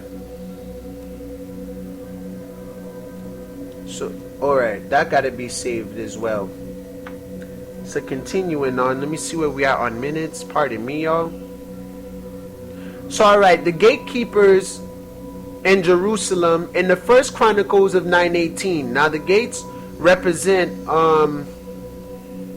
it represents the portals and the gates. And they talk about a lot of gates and portals here, but I will not go into that right now. Matter of fact, we're in the second gate right now, the second portal. So, alright, verse 18. the returning priests, the returning Levites, and gatekeepers in Yerushalayim. So you might want to go ahead and check that out as well. I'm going to save that. Bada bing, bada boom.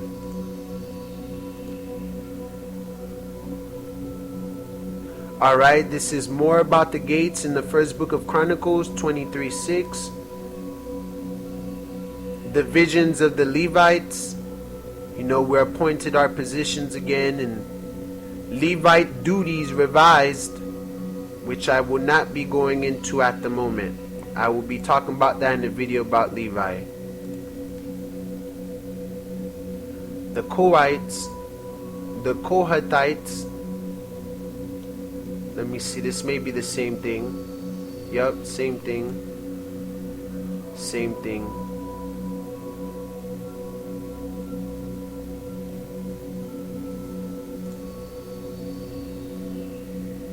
Alright, here's a warning to the priests in Malachi 2.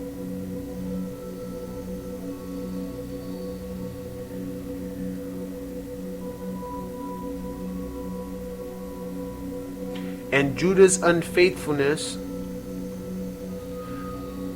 And let me see what else we have from there.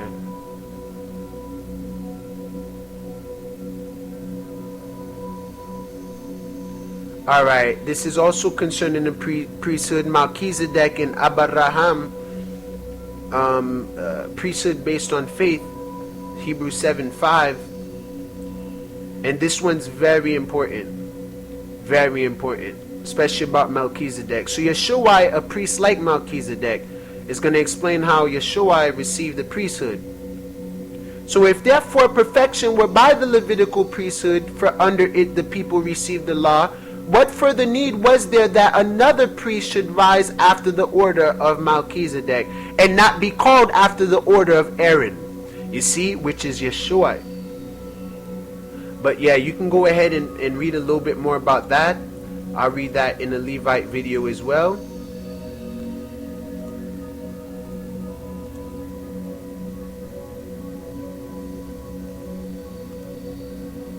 I'll read this one towards the end. As we know, these are the duties of the Levites and things like that.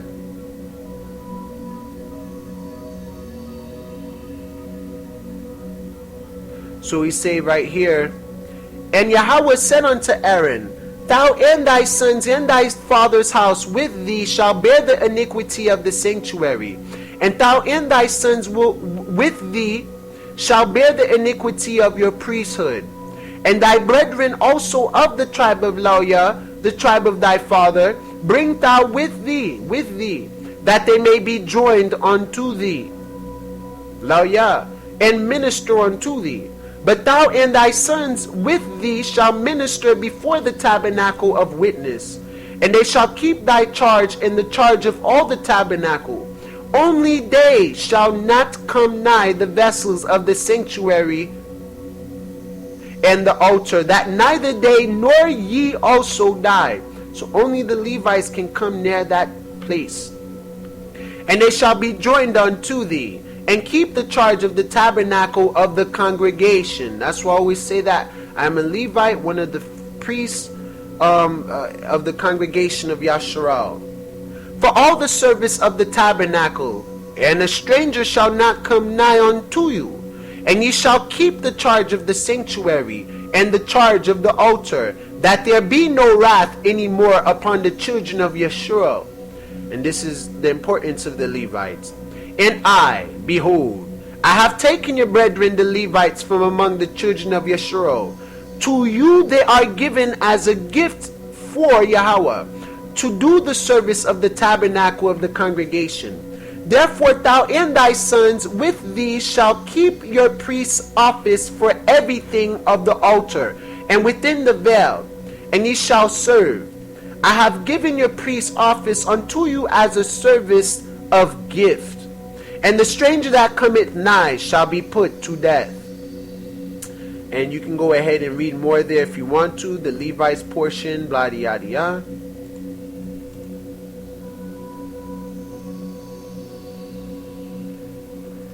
We've seen this already.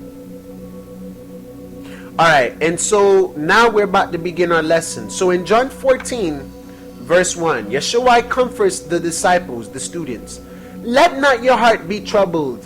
Ye believe in Allahayim. Believe also in me, Yeshua.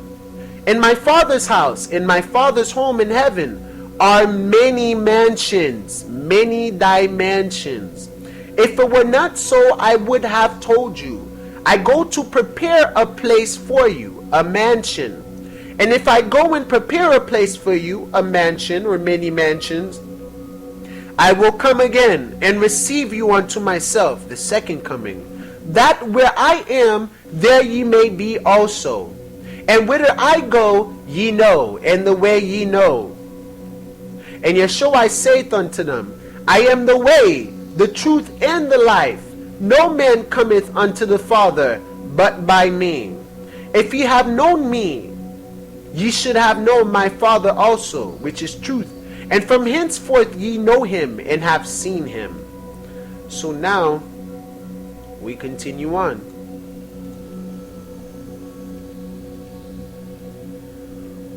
So while Levi was in the mountains of Aspis in Abel Mol, a deep sleep fell upon him. And behold, the heavens were opened, the gates. And an angel of Allahayim said to me, Lawyah, enter. And I entered from the first heaven into the second heaven. So the earth is the first heaven, and he entered the second heaven, which is non-earth. And I saw there water hanging between the one and the other. Water hanging between the one and the other. The first and second portal, dimension, mansion. And I saw a third heaven, far brighter than those two. So as you go up, it gets brighter. The third heaven is far brighter than those two. For there was in it a height without bounds. And I said to the angel, Yeshua, the revealer of prophecy, the angel of vision, wherefore is this? And the angel said to me, marvel not at these, for thou shalt see four other heavens brighter than these, and without comparison, when thou shalt have ascended to there, because thou shalt proclaim concerning him who shall redeem Yasharal. So once again, because thou shalt, So when thou shalt have ascended to there, you shall see brighter heavens than these, because thou shalt stand near the Lord, Yeshua, the Savior, the King, the Redeemer, and shalt be his minister, standing near him, joined unto him, and shall declare his mysteries to man. I'm doing now. And shall proclaim concerning him who shall redeem Yasharal, which is Yeshua from Yahweh. And by thee, by Levi and Judah, Yahweh, which is Mary and Joseph, shall the Lord, Yeshua, appear among men. He shall be born through him, saving in them every race of men. And of the portion of Yeshua shall be thy life. So the portion of the Most High which we join unto shall be our life. It shall be our portion. And he shall be thy field and vineyard, fruits, gold, silver. So here then concerning the seven heavens, the lowest is for this cause more gloomy. So the lowest of the heavens is more gloomy. It is for that cause. And that it is near all the iniquities of men, because it is closer to the first heaven, which is earth, Eden. The second hath fire. The second heaven, second mansion, hath fire, snow, ice, ready for the day of the ordinance of Yeshua, and the righteous judgment of Allahayim. So in the day of vengeance, fire, snow, and ice, frost, shall be coming from the second portal, the second dimension. In it are all the spirits of the retributions for vengeance on the wicked. So in the second heaven is where all the angels of retribution, all the messengers of vengeance on the wicked shall come. And that's why it's a little bit more gloomier in the previous, or in the initial dimensions or portals or heavens. In the third heaven are the hosts, the armies, the groups, the multitudes of the armies which are ordained for the day of judgment. So we have the spirits of retribution, which is fire, snow, and ice, coming from the second portal. But then you also have the hosts of the armies which are ordained for the day of judgment to work vengeance on the spirits of deceit and of Beliar, which are the same, to conquer the spirits of Satan, Beliar, Mastima. And they're coming from the third portal, 3D, third dimension. And the heavens up to the fourth above these are holy. So above the third heaven, where the spirit of vengeance and all that stuff is at, is more holy. It gets holier and brighter as you go up. The more holy, the more brighter, the brighter. So in the heavens up to the fourth above these are holy. For in the highest of all heavens, the Holy of Holies, dwelleth the great glory, the Most High, his marvelous light. And the Holy of Holies, far above all holiness. In the heaven next to it, in the heaven next to the Holy of Holies, are the angels of the presence of Yeshua.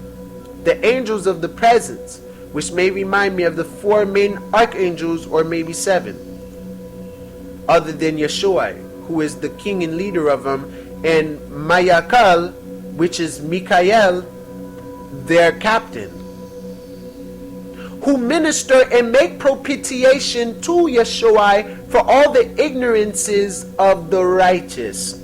And they offer to Yahweh a reasonable sweet smelling savour and a bloodless offering, even in heaven, because they are the angels of the presence, and the heaven next to it.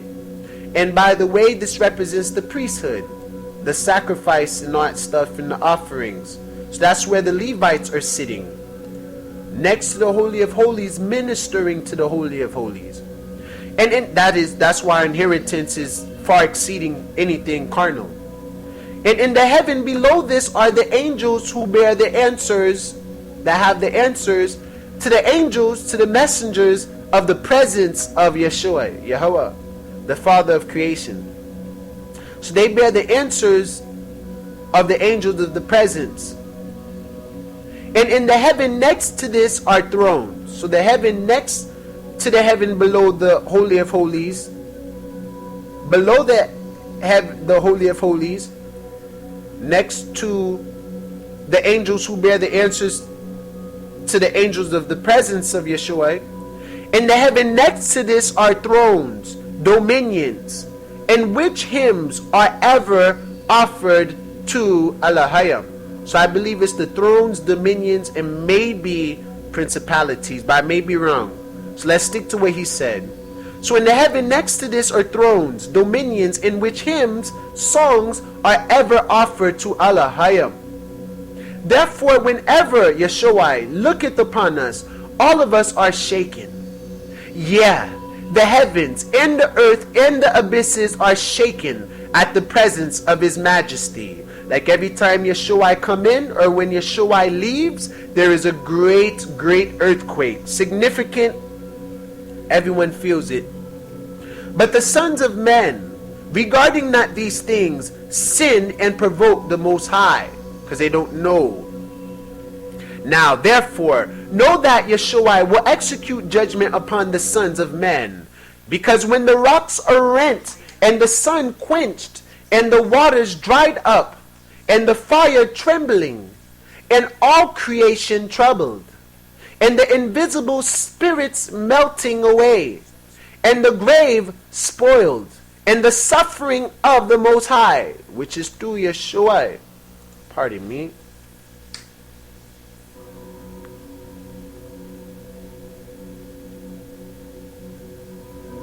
Men unbelieving will abide in their iniquity, Therefore with punishment shall they be judged. Therefore the Most High hath heard thy prayer, to separate thee from iniquity. That's what he's saying about the Levites.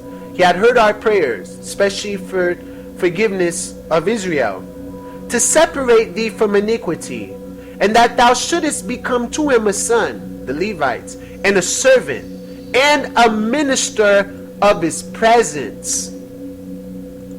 Now, do you want to go against someone like that, whether they be Christ or not? Obviously, the Most High have many children, and there is one that is king over them all, which is the Most High Father, coming in the name of his Son, Yeshua. So a shining light of knowledge shalt thou shine in Jacob. So I'm shining knowledge upon the whole tribe and congregation of Yasharal. And as the sun shalt thou be to all the seed of Yasharal, a beacon of light, a flaming torch, a guide through the darkness. And a blessing shall be given to thee and to all thy seed, until the King Yeshua shall visit all the heathen in the tender mercies of his Son, even forever. Nevertheless, thy son shall lay hands upon him to crucify him, because it was the priests, the Levites, that crucified Christ, because they were judges and they were in charge of the law and were afraid of being punished for not keeping the law. But they mistaken Christ as a blasphemer, instead of seeing through him and seeing his spirit and using the spirit of discernment to see who is who and what is what. They didn't do that. So therefore nevertheless thy sons Levi shall lay hands upon him to crucify him, and therefore have counsel and understanding been given thee, that thou mightest instruct thy sons concerning him, so they don't crucify him. Because he that blesseth him shall be blessed, but they that curse him shall perish. And that's another reason why the Haitians are the poorest people in the earth now.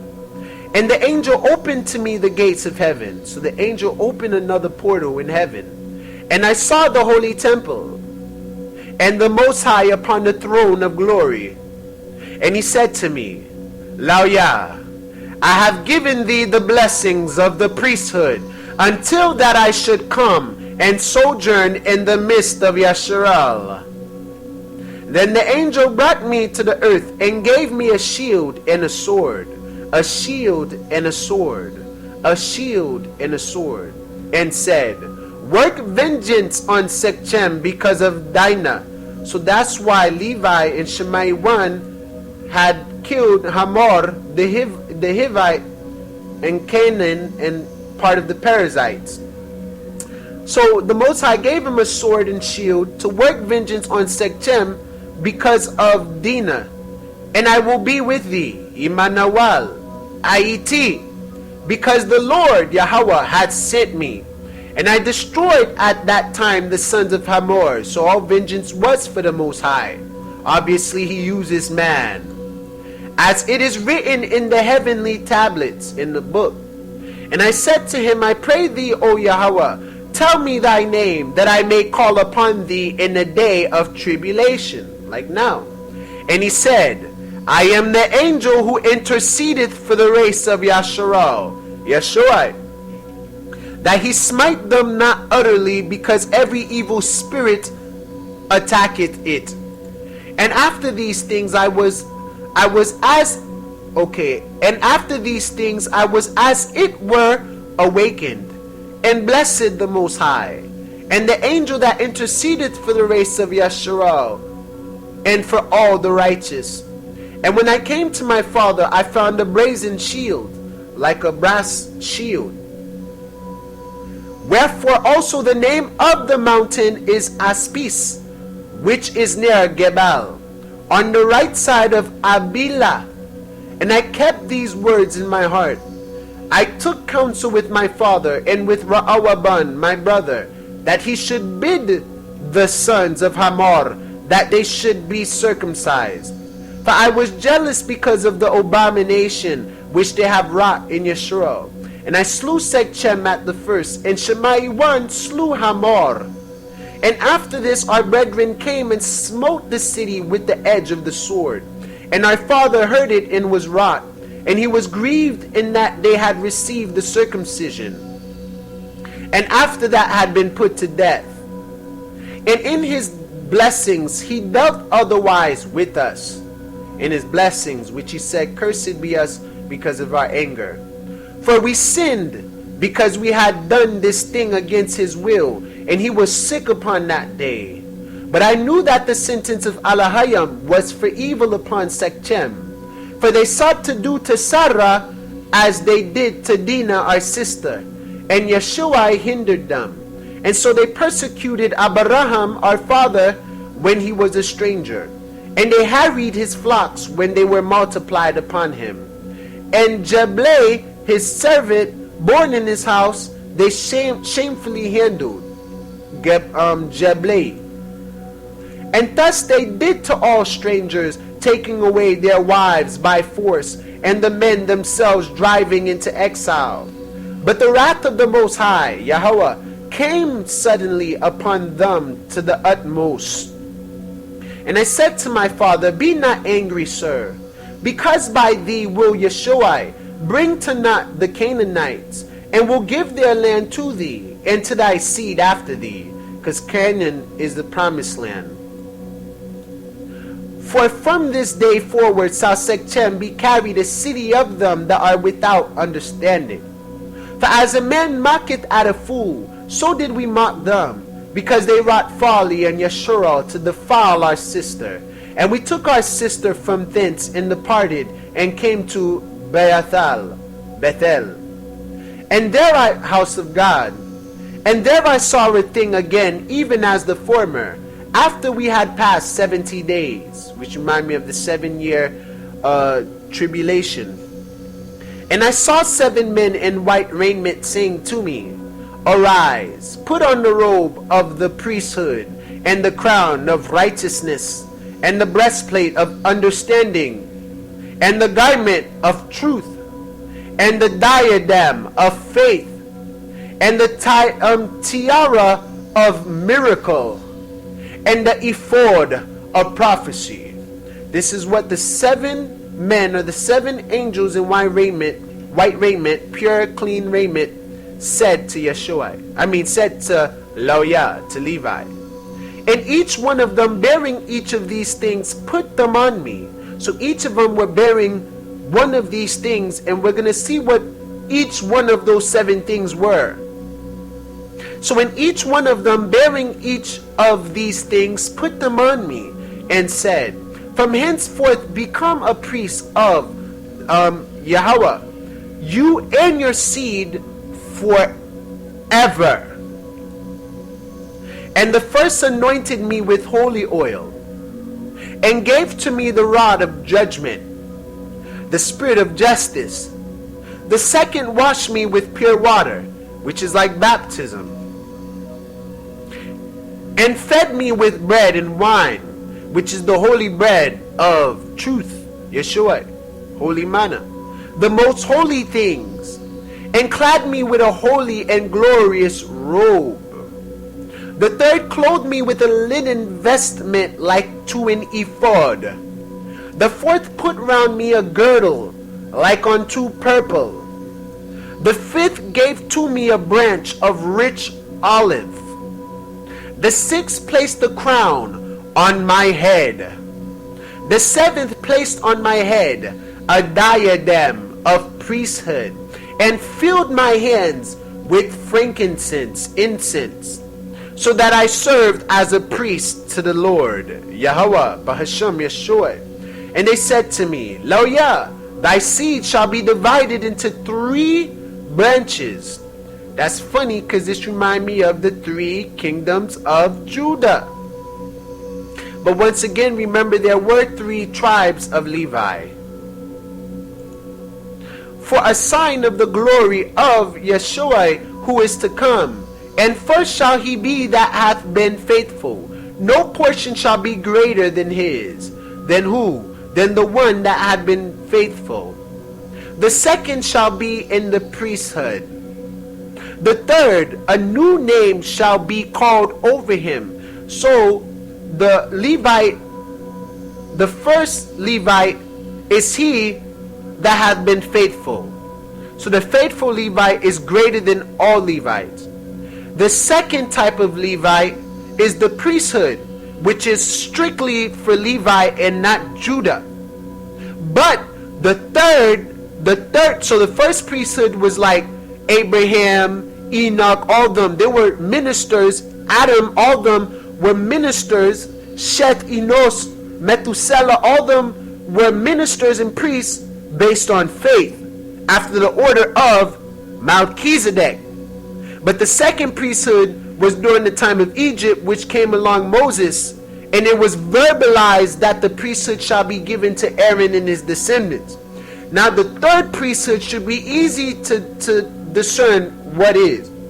It is a new name that shall be called over him, because he shall arise as king from Judah, Yahweh, which is Christ. He's a Levite, a Judite.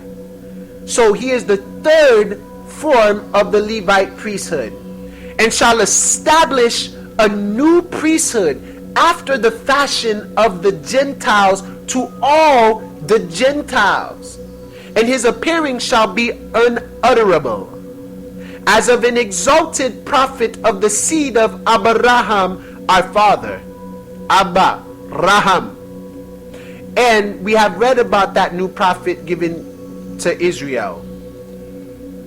Every desirable thing in Yasharal shall be for thee and for thy seed, for Levi and Judah. And everything fair to look upon shall ye eat. And the table of Yahweh, Bahashem Yeshua, shall thy seed apportion, which is the Holy of Holies.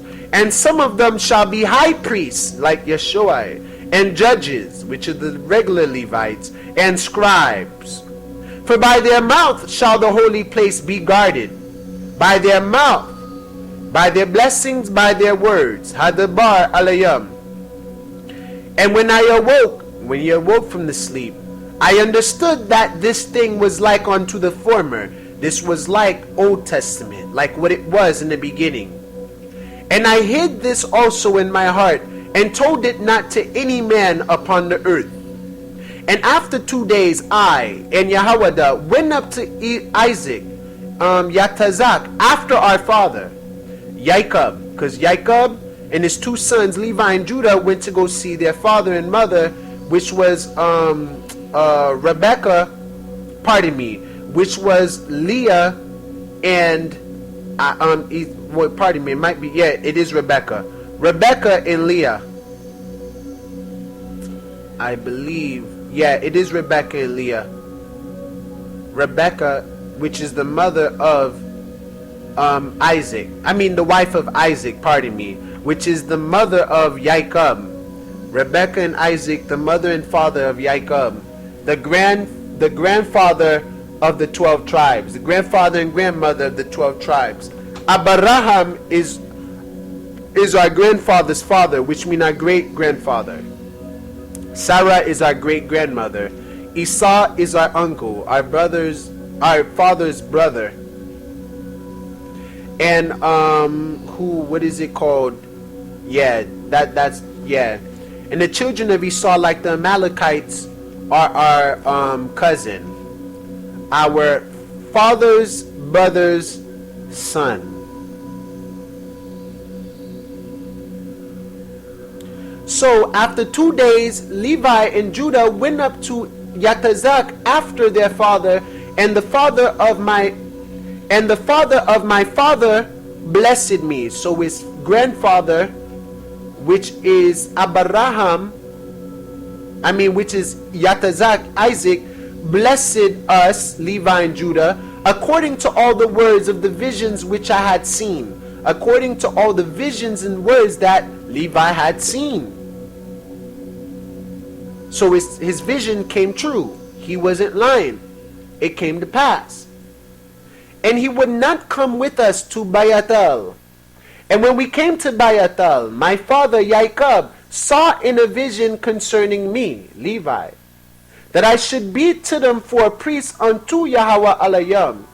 And he rose up early in the morning at sunrise, and paid tithes of all to the Most High through him, through Levi. And we came to Hebron to dwell there. And Yatazak called me continually to put me in remembrance of the law of Yahweh, even as the angel of Alahayam showed to me. So everything was in complete alignment, just like the Most High had shown unto him.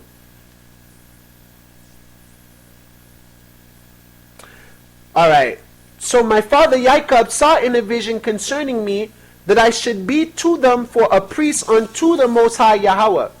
And he rose up early in the morning and paid tithes of all to the Most High through me. And we came to Hebron to dwell there.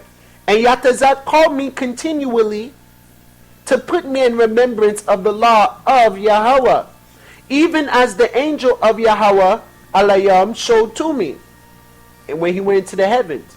And he taught me the law of the priesthood.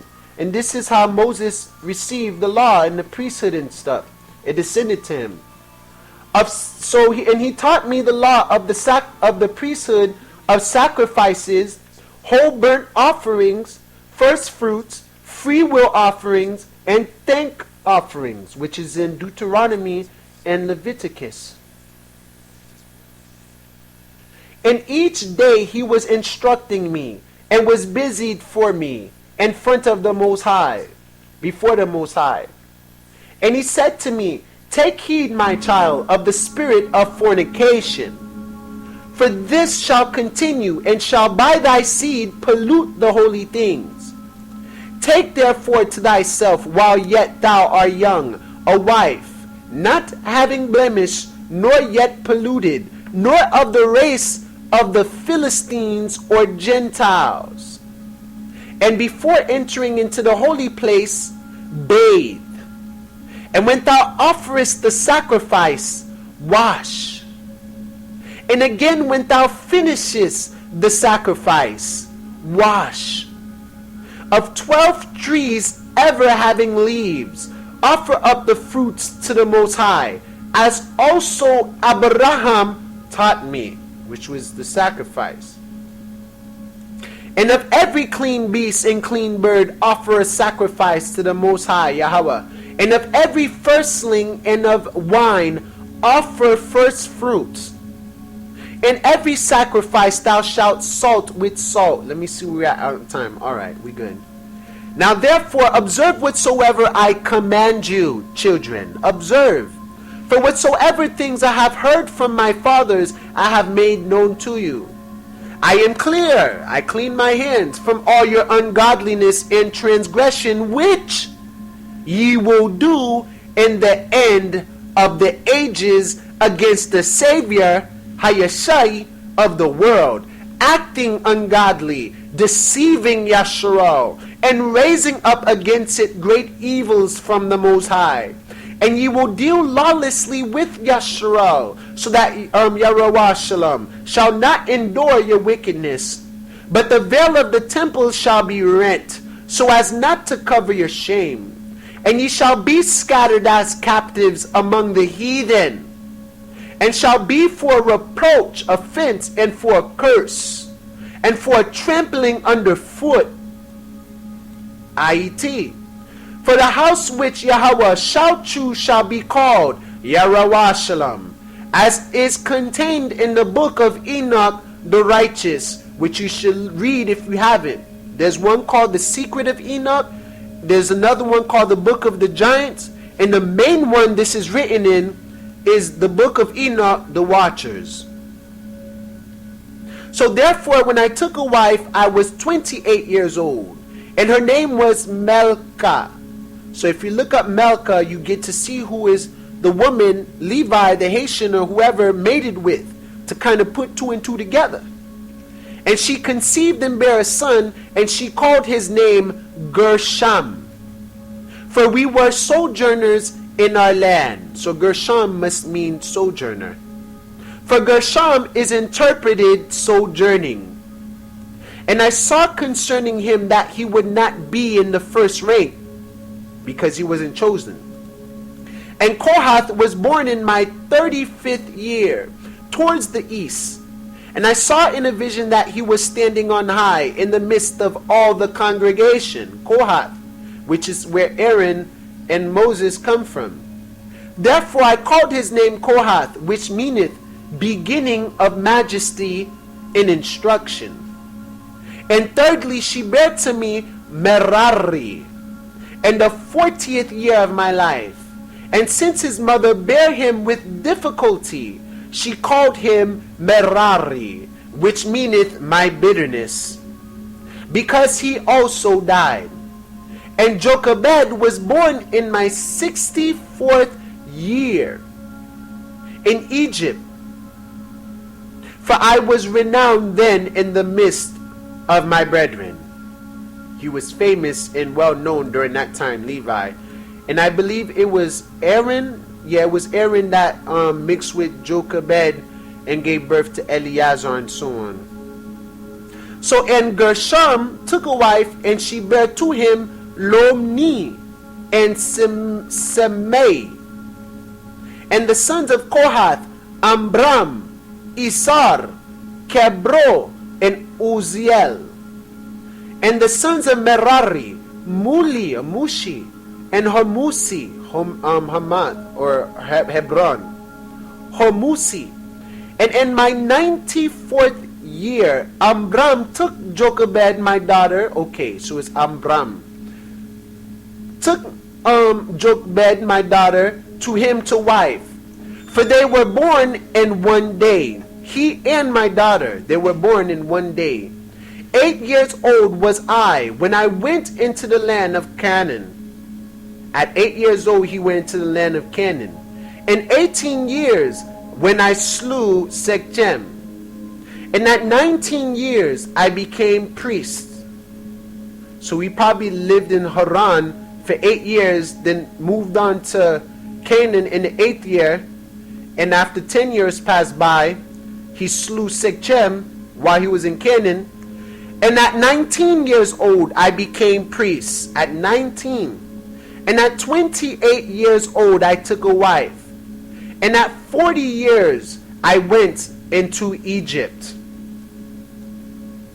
And behold, ye are my children even of a third generation, 100th year. In my 180th year Yahweh died, Joseph died.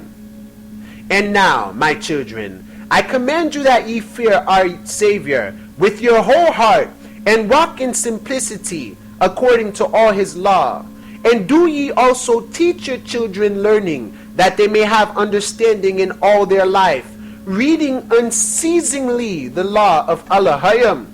For everyone who shall know the law of Allahayim shall be honored, and shall not be a stranger wheresoever he goeth. Many friends shall he gain more than his forefathers, and many men shall desire to serve him and to hear the law from his mouth.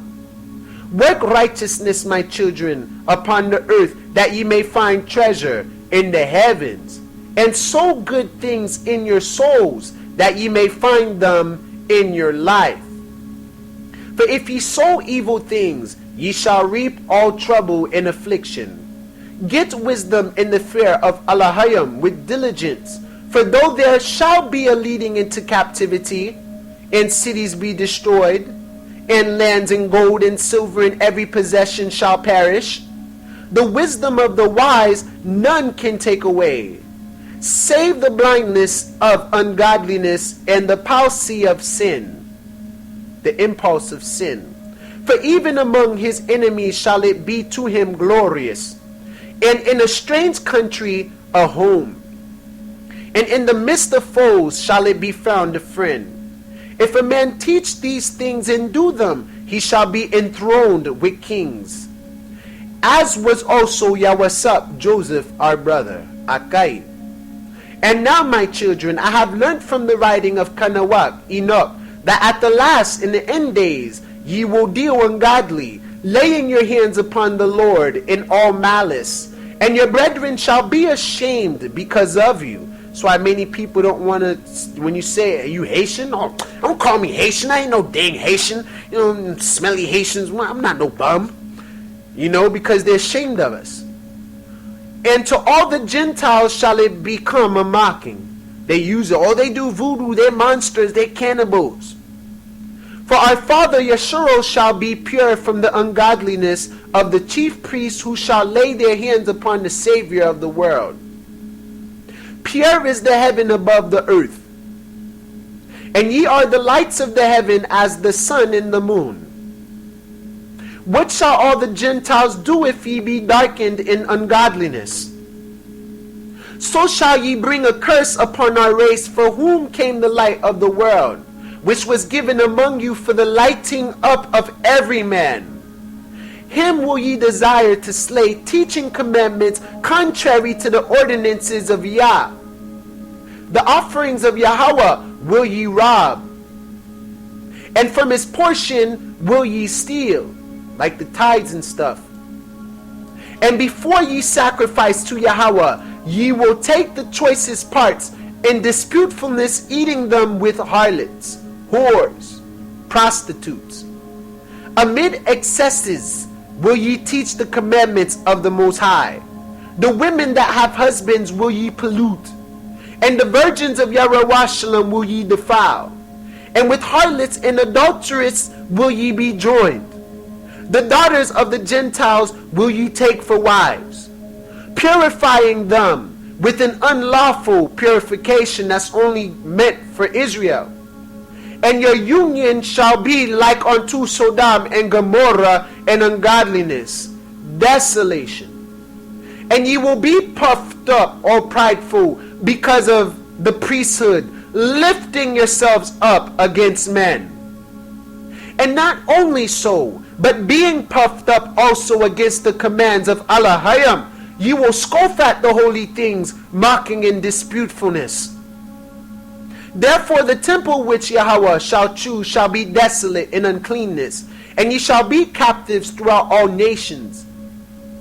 And ye shall be an abomination among them.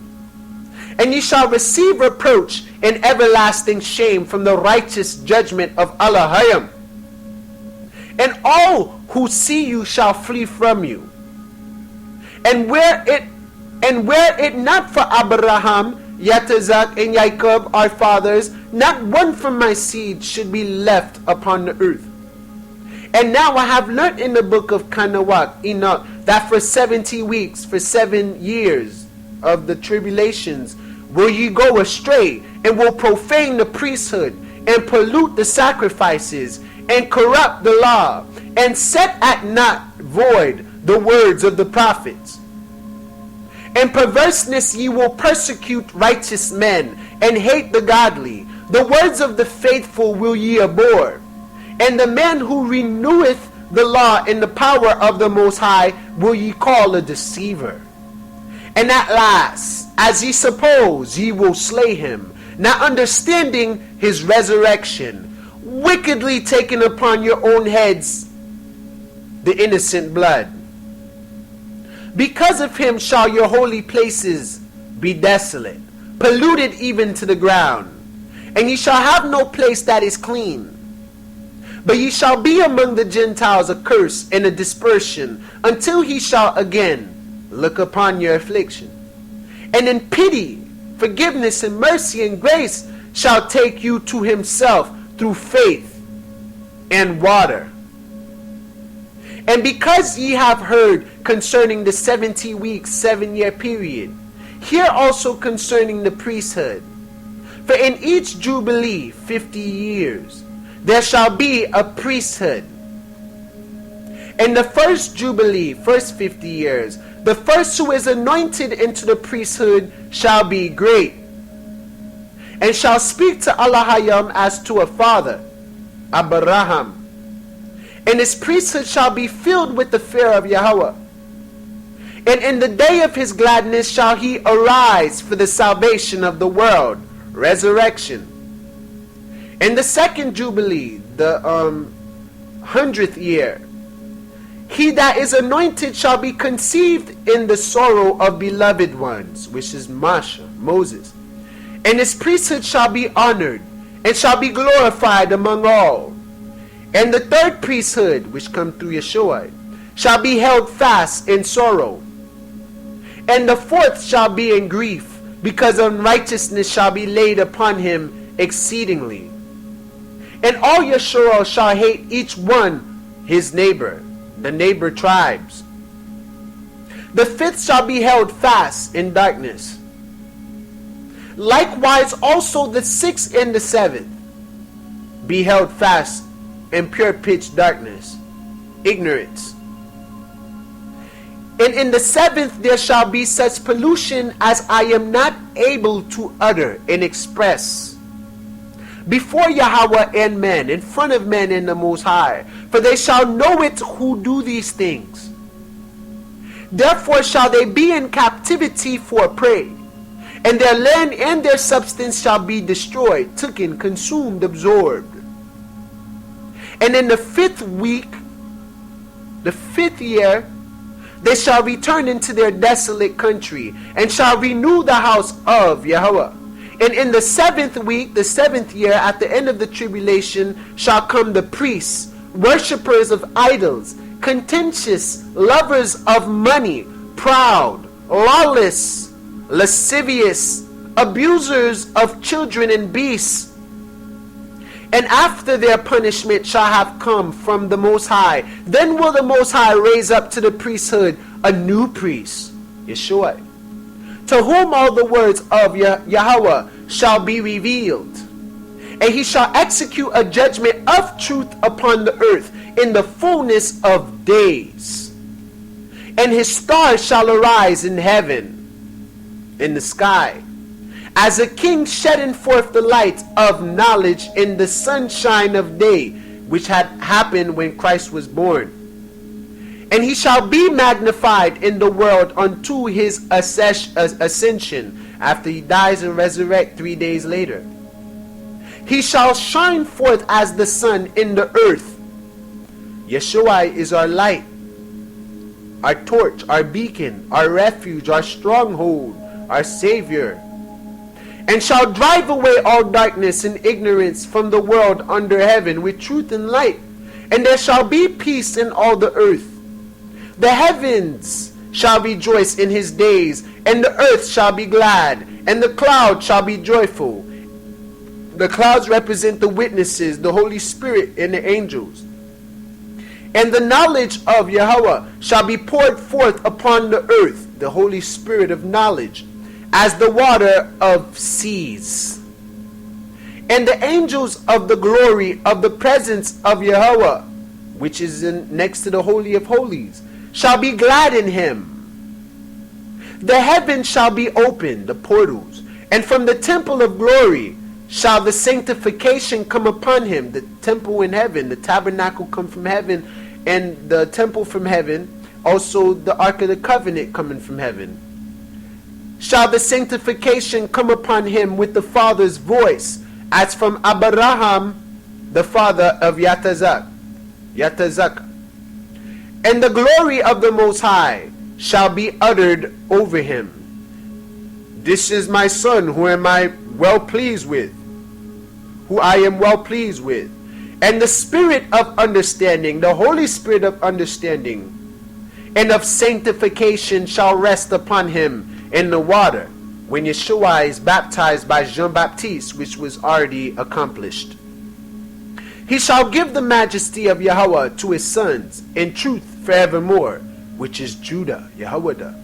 And there shall none succeed him for all generations, even forever, because Yehoiada is the king of Israel. Lawyah is the priest of Israel, and they minister to the king Judah, Yeshua. And in his priesthood shall all sin come to an end, and the lawless shall rest from evil, and the just shall rest in him. Shabbat. And he shall open the gates, portals, doors, and realms, the dimensions of paradise, of Eden, and shall remove the threatening sword against Adam, which come from the flaming cherubims with swords pointing each direction. It shall allow us to come in. And once the door is closed, no one can pass that cherubim again. That threatening sword will stand, and the gates of paradise will close on the enemy. And he shall give to his saints to eat from the tree of life, which is the truth. And the spirit of holiness shall be on them. Rawak HaKwadash. And Beliar, the deceiver, shall be bound by him. And he shall give power to his children to tread upon the evil spirits. And the Most High shall rejoice in his children, Yasharal. And Yahweh shall be well pleased in his beloved, Yeshua, forever. Then shall Abraham and Yatazak and Jacob be joyful, and I will be glad. And all the saints shall put on gladness, which is the new man, the new body, the celestial vessel. And now, my children, ye have heard it all. Choose therefore for yourselves either the darkness or the light, either the law of the Most High or the law and works of Beliar the Most Low.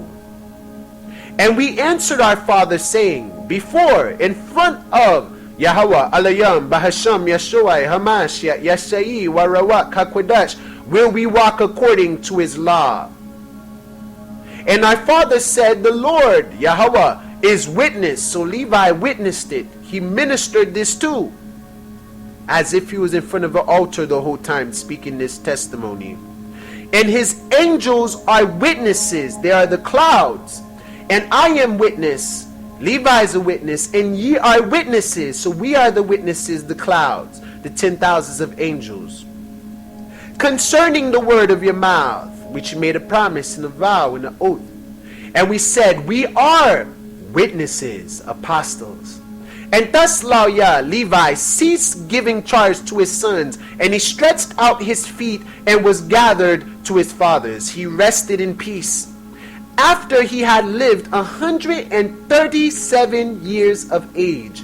And they laid him in a coffin, and afterwards they buried him in Hebron, like the other ancestors, by the side of Abraham, Yatazak, Jacob, Ra'awaban, Shemaiwan, Rakal, La, all of them, even Masha.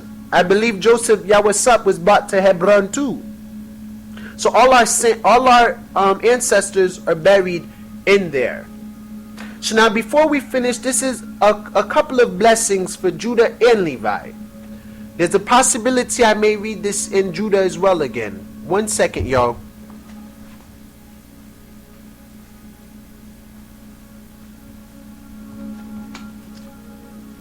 All right.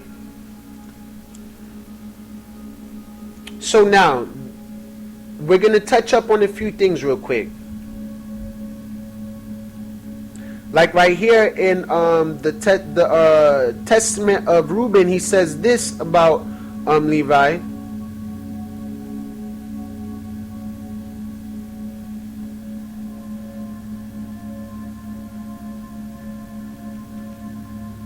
All right, chapter 6.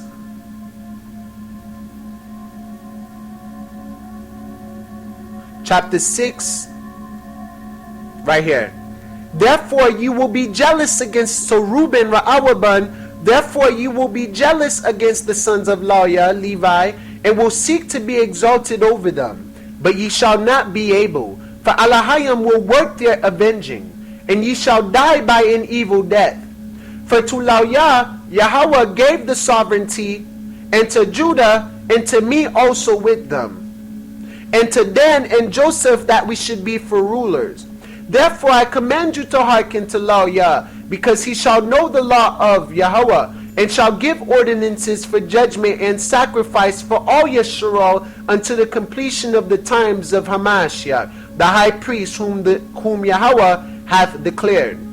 I adjure you by the God of heaven to work truth each one with his neighbor, and draw ye near to Lawyah, the minister and priest of the congregation of Yasharal, in humbleness and meekness of heart, that ye may receive a blessing from his mouth. Yahweh, Alahayim, Barakatah, Bahasham Yeshua, Hamashia, Warawak HaKwadash, Amad.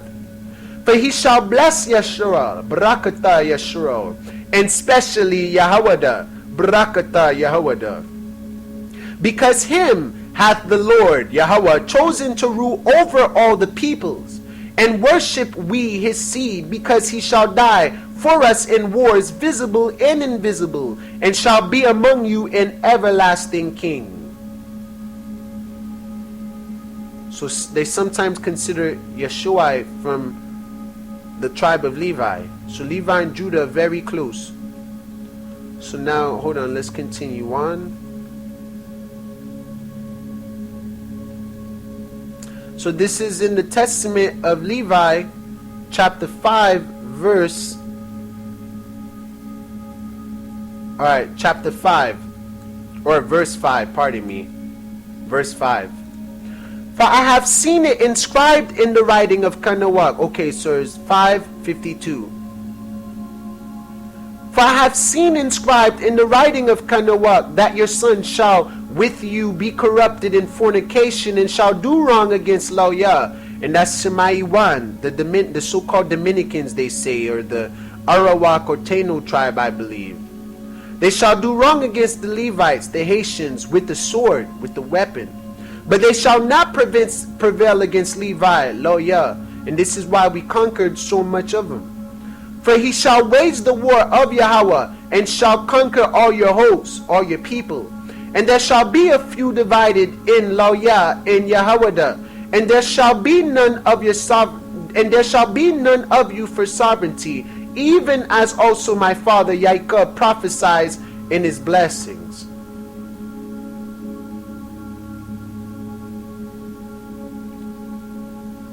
So each of them have something to say about Judah and Levi. Alright. Hold on one sec.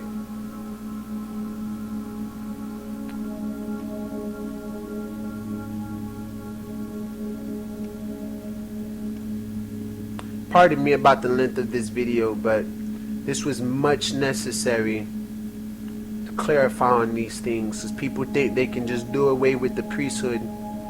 They can't.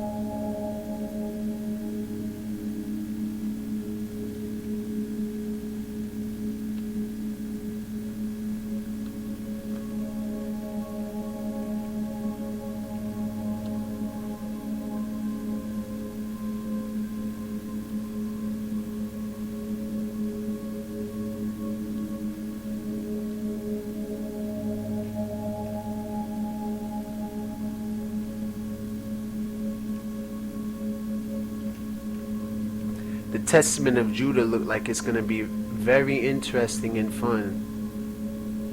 I'm excited to go into that one next. Our fourth video.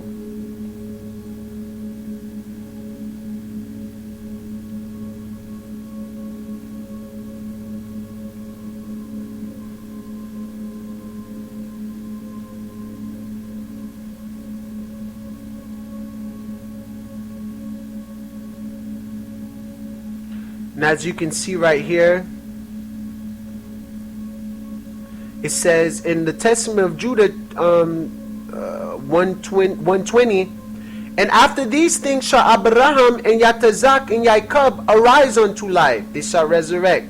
And I, Judah, and my brethren will be chiefs, even your scepter and Yasharal, the lawgiver. Lawyah first, Levi. I the second. So it always has something to do with Levi and Judah.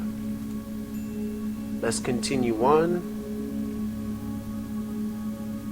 They always got something to say about Levi in all of the testaments, because the Most High do not want the people to abhor the Levite within their gate. Where we at on time?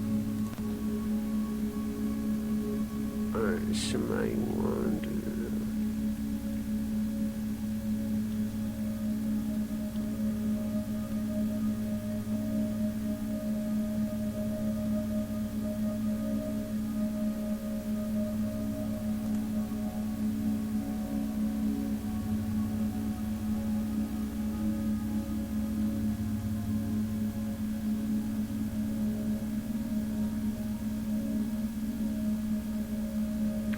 Alright, this is another one. This is in the Testament of Dan. verse 143. For I know that in the last days ye will depart from Yahweh, and will provoke Lawyah unto anger, and will fight against Yahweh, but ye shall not prevail against them. For an angel of Yahweh shall guide them both, for by them shall Yasharal stand. And whensoever ye depart from Yahweh, ye will walk in all evil, working the abominations of the Gentiles, going astray with women of them that are ungodly. And the spirits of error shall work in you with all malice. For I have read in the book of Kanawat the righteous, that your prince is Satan, and that all the spirits of fornication and pride shall be subject unto Lawyah, to lay a snare for the sons of Lawyah, to cause them to sin before Yahweh. And my sons will draw near unto Lawyah, and sin with them in all things. And the sons of Yahweh will be covetous, plundering other men's goods like lions. Alright, skip down a little bit. So therefore shall ye be led away with them in captivity, and there shall ye receive all the plagues of Egypt, and all the malice of the Gentiles. And so when ye return to Yahweh, ye shall obtain mercy, and he shall bring you into his sanctuary, calling peace upon you. And there shall arise unto you from the tribe of Judah and Levi the salvation of Yah, Yashai, Yashawai, Yashaya. And he shall make war against Beliar, and shall give the vengeance of victory to our coast. So he says a couple more things there, but I'm not going to go into it.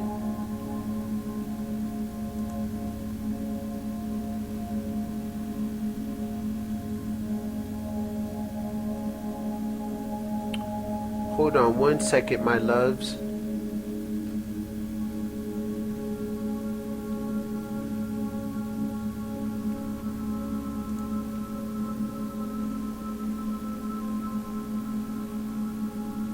The Testament of God.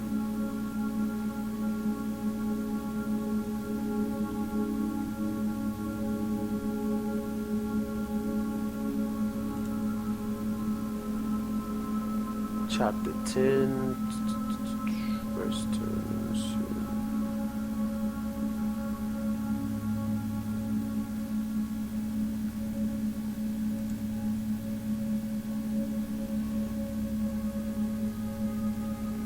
Testament of Joseph.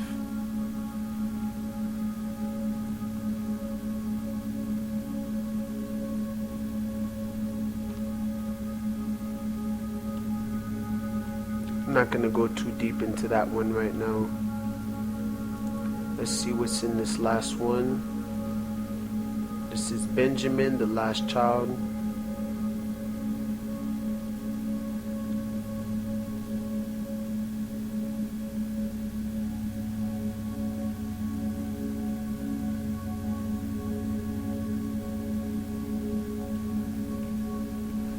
Alright, so let's finish up the last few things that we have.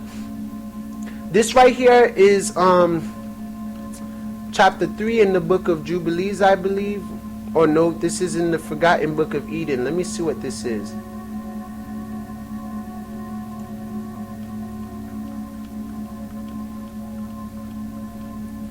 Alright. Hold on, let me see.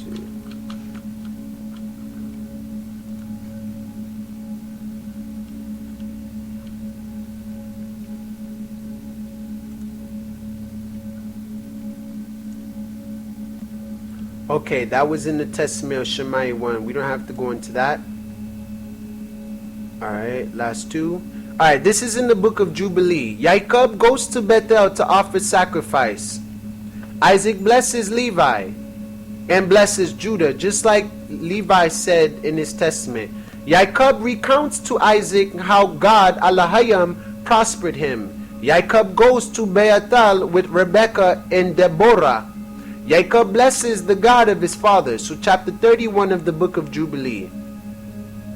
So it says, and on the new month of the month, Jacob spake to all the people of his house, saying, purify yourselves and change your garments, and let us arise and go up to Beatal, where I vowed a vow to him on the day when I fled from the face of Esau my brother, because he has been with me and brought me into this land in peace. And put ye away the strange gods that are among you.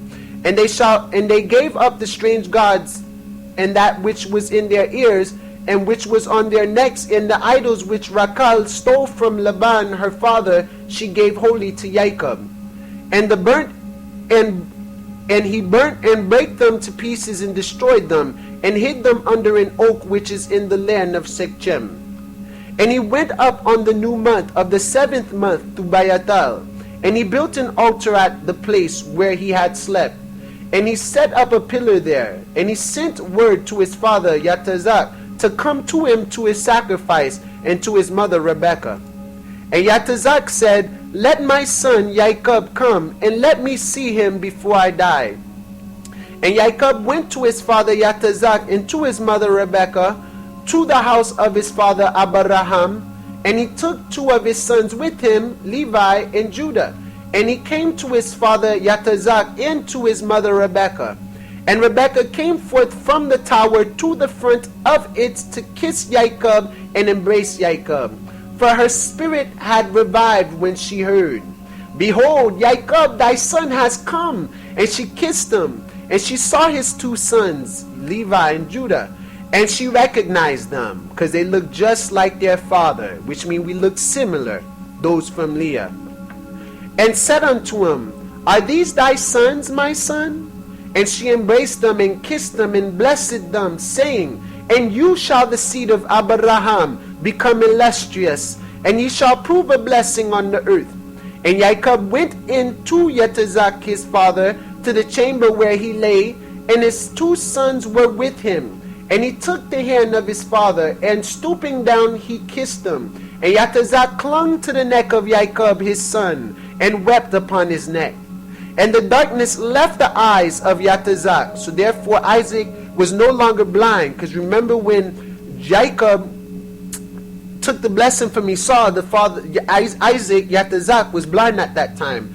Now all of a sudden the darkness left his eyes. Now this is symbolic. And he saw the 2 sons of Jacob with his eye for the first time he's seen in a while. He seen the 2 sons of Jacob, Lawayah and Yahweh, and he said, Are these thy sons, my son? For they are like thee, they look like you. And he said unto him that they were truly his sons, and thou hast truly seen that they are truly my sons. And they came near to him, and he turned and kissed them, and embraced them both together. And the spirit of prophecy, Yeshua, came down into his mouth, and he took Levi by his right hand, and Yahweh by his left. And he turned to Levi first, and began to bless him first, and said unto him first, May Yahweh, Elohim of all, the very King and Creator of all the ages, bless thee and thy children throughout all the ages. And may the Lord, Yahweh Elohim, give to thee and to thy seed greatness and great glory, and cause thee and thy seed from among all flesh to approach him, to serve in his sanctuary as the angels of the presence. So we are the angels of the presence as Levites, because the angels of presence minister to the Most High in heaven, in the Holy of Holies. And as the holy ones, even as they shall the seed of thy sons be for glory and greatness and holiness, and may he make them great unto all the ages. And they shall be judges and princes and chiefs of all the seed of the sons of Jacob, and we have been. They shall speak the word of Yahweh in righteousness, and they shall judge all his judgments in righteousness. And they shall declare my ways to Jacob, and my paths to Yasharal. The blessing of Yahweh shall be given in their mouths, to bless all the seed of the beloved. The mother has called thy name Lawyah, and justly, justifying, has she called thy name. But thou shalt be joined to Yahweh, and be the companion of all the sons of Jacob. Let his table be thine, and do thou and thy sons eat thereof. And may thy table be full unto all generations, and thy food fill not unto all the ages. And let all who hate thee fall down before thee. And let all thy adversaries be rooted out and perish. And blessed be he that blesses thee. And cursed be every nation that curses thee. And to Yahweh he said, May Yahweh, the Father of creation, give thee strength and power, to tread down all that hate thee. A prince shalt thou be, you and one of thy sons, over the sons of Jacob. May the name of thy sons go forth and traverse every land and region. Yahweh, he is praised. Then shall the Gentiles fear before thy face, and all the nations shall quake, and all the people shall quake. In thee shall be the help of Jacob, and in thee be found the salvation of Yasharal, through Yeshua. And when thou sittest on the throne of honor of thy righteousness, in the temple of David, Dawad, in his throne, there shall be great peace for all the seed of the sons of the beloved. Blessed be he that blessed thee, and all that hate thee and afflict thee and curse thee shall be rooted out and destroyed from the earth and be accursed. And turning, he kissed him again and embraced him, and rejoiced greatly, for he had seen the sons of Jacob, his son, in very truth. And he went forth from between his feet, and fell down and bowed down to him, and he blessed them, and rested there with Yatazak his father that night. And they ate and drank with joy. And he made the two sons of Jacob sleep, the one on his right hand, Levi, and the other on his left, Yahweh. And it was counted to him for righteousness. And Jacob told his father everything during the night, how the Lord, Yahweh, had shown him great mercy, and how he had prospered him in all his ways, and protected him from all evil. And Yatazak blessed Yahweh Alahayam of his father Abraham, who had not withdrawn his mercy and his righteousness from the sons of his servant Yatazak. And in the morning Jacob told his father Yatazak the vow which he had vowed to the Most High, Abayatal, and the vision which he had seen, especially concerning Levi, and that he had built an altar, and that everything was ready for the sacrifice to be made before the Most High, as he had vowed, and that he had come to set him on a donkey. And Yatazak said unto Jacob his son, I am not able to go with thee, for I am old and not able to bear the way. And that's what Levi said, that his grandpa couldn't come with him. Go, my son, in peace, for I am 165 years old this day. I am no longer able to journey. Set thy mother on a donkey, and let her go with thee. And I know, my son, that thou hast come on my account, and may this day be blessed on which thou hast seen me alive. And I also have seen thee, my son. Mayest thou prosper and fulfill the vow which thou hast vowed, and put not off thy vow, for thou shalt be called to account as touching the vow. Now, therefore, make haste to perform it, and may he be pleased who has made all things, to whom thou hast vowed the vow. And he said to Rebekah, Go with Jacob thy son. And Rebekah went with Jacob her son, as her husband Yatazak commanded. And Deborah went with her. And they came to Bethel. And Jacob remembered the prayer with which his father had blessed him and his two sons, Levi and Judah, which we read up there. And he rejoiced and blessed Hayah of his fathers, Abraham and Yatazak, because he was Jacob. And he said, Now I know that I have an eternal hope, and my sons also, before the Most High of all creation. And thus it is ordained concerning the two, Judah and Levi, and they record it as an eternal testimony unto them on the heavenly tablets. Hayatazak blessed them. So yes. So what's this? Chapter 31. So yeah, Levi and Jacob had been blessed. Now there's two more things I do want to show you. This is concerning the dream of Levi. The dream that he had before he was given the priesthood. It should be right around here real quick, everyone. oaths. Let me see. Abraham, Bayatal, Rebecca, the oath. Verse 25. These were more blessings, by the way, but not concerning what we're trying to go into. Let me see what's in 32.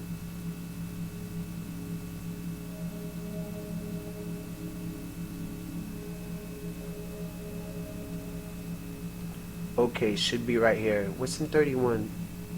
Alright, that's what we read. So before we finish off, we're done with these.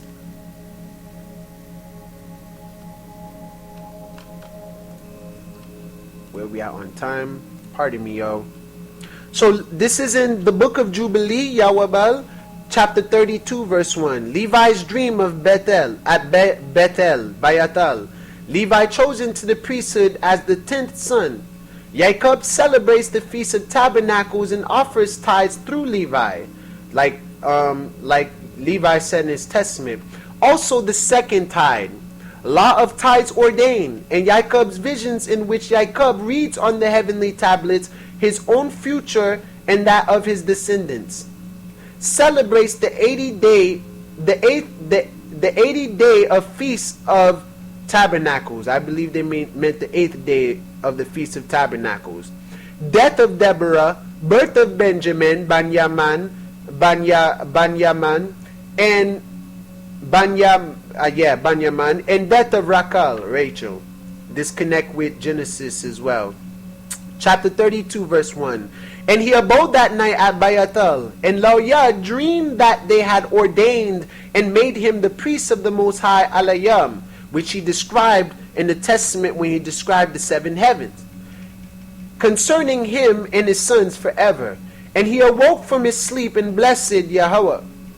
And Jacob rose early in the morning on the 14th of this month, the 14th day of the month, I believe, during March.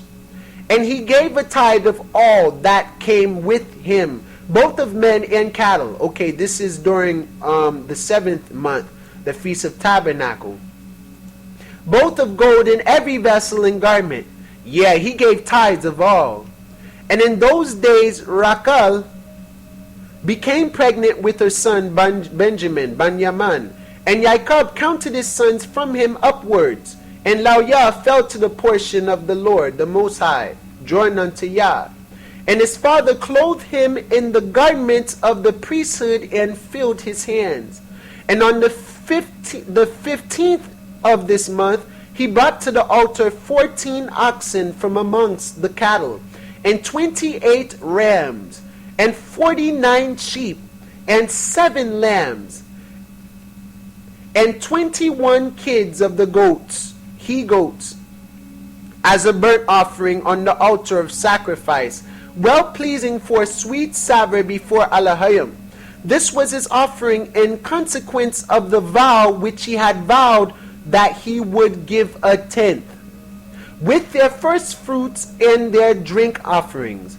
And when the fire had consumed it, he burnt incense, frankincense, on the fire over the fire, and for a thank offering 2 oxen, and 4 rams, and 4 sheep, 4 he-goats, male goats, and 2 sheep of a year old, 1 year old, and 2 kids of the goats. And thus he did daily for 7 days, for the Feast of Tabernacle.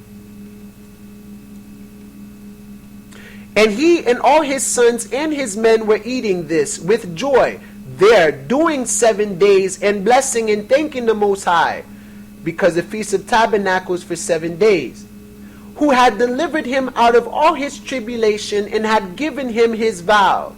And he tied all the clean animals and made a burnt sacrifice, but the unclean animals he gave not to Levi his son. And he gave him all the souls of the men. And Lawyah, the Haitians, hAiti, Yah-iti, discharged the priestly office at Bayatal before Jacob, his father, in preference to his 10 brothers. And he was a priest there, and Jacob gave his vow. Thus he tied again the tithe to the Lord, Yahweh, and sanctified it. And it became holy, Kodash, Kodash, Kodash, unto him. And for this reason it is ordained on the heavenly tablets as a law for the tithing, again the tithe to eat before in front of the Most High, from year to year, in the place where it is chosen that his name should dwell, Bayatal. And to this law there is no limit of days forever. This ordinance is written that it may be fulfilled from year to year in eating the second tithe before Yahweh in the place where it has been chosen, and nothing shall remain over from it from this year to the year following. For in its year shall the seed be eaten. For in its year shall the seed be eaten till the days of the gathering of the seed of the year, to the gathering of the children of Israel.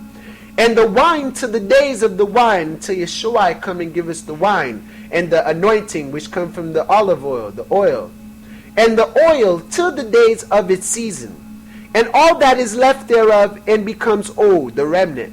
Let it be regarded as polluted, whatever is left of the food. Let it be burnt with fire, for it is unclean. And thus let them eat it together in the sanctuary, and let them not suffer or tolerate it to become old. And all the tithes of the oxen and sheep shall be holy unto Yahweh, and shall belong to his priests, the Levites, the Haitians, the Aisians, which they will eat before Yahweh from year to year. For thus is it ordained and engraven regarding the tithe on the heavenly tablets. So and on the following night, on the 22nd day of this month, Jacob resolved to build that place and to surround the court with a wall and to sanctify it and make it holy forever for himself and his children after him. And Yahweh the Lord appeared to him by night and blessed him and said unto him, Thy name shall not be called Jacob, but Yasharal shall they name thy name. That's when he got that name, when he made that vow. And he said unto him again, I am the Lord, I am the Father of creation, who created the heaven and the earth, and I will increase thee and multiply thee exceedingly, and kings shall come forth from thee, and they shall judge everywhere, wherever the foot of the sons of men hath trodden. And I will give to thy seed in the earth which is under heaven, and they shall judge all the nations according to their desires.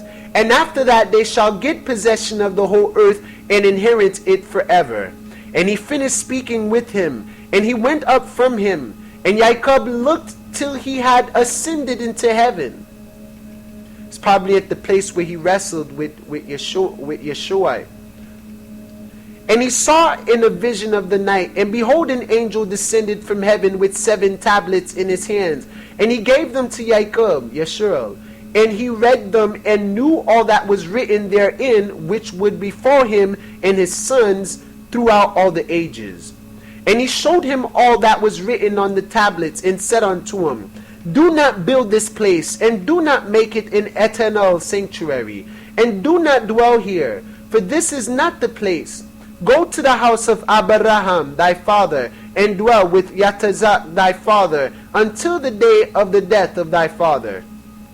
For in Egypt thou shalt die in peace, and in this land thou shalt be buried with honor in the sepulchre of thy fathers, with Abraham and Yatazak, Hebron.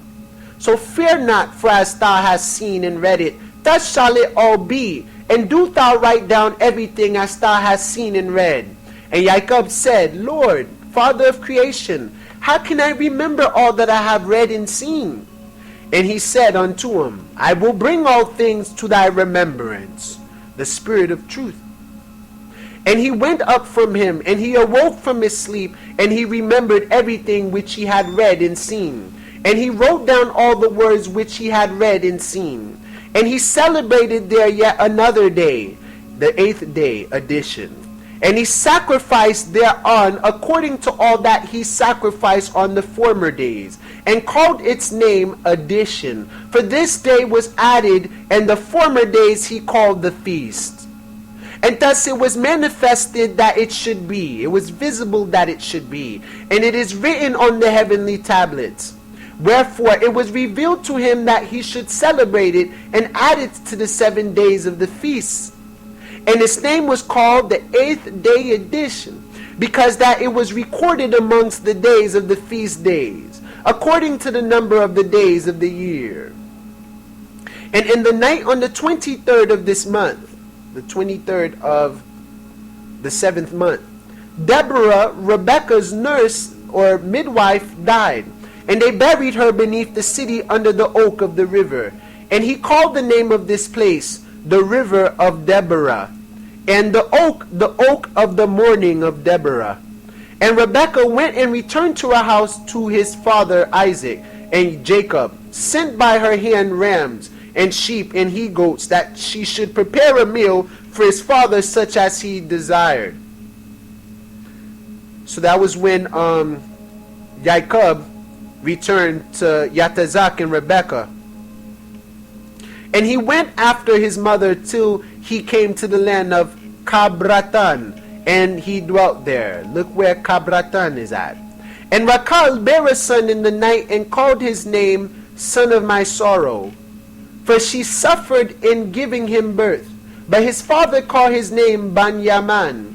On the 11th day of the 8th month, in the first of the 6th week of this Jubilee, the first day of the 6th week of this Jubilee, which they call the 2143rd Anumudi, which means since the beginning of time.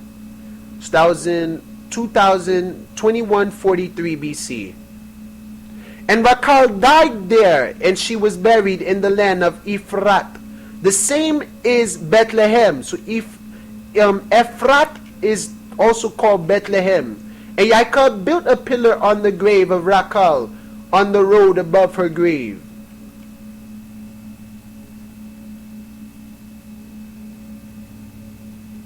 Very powerful info.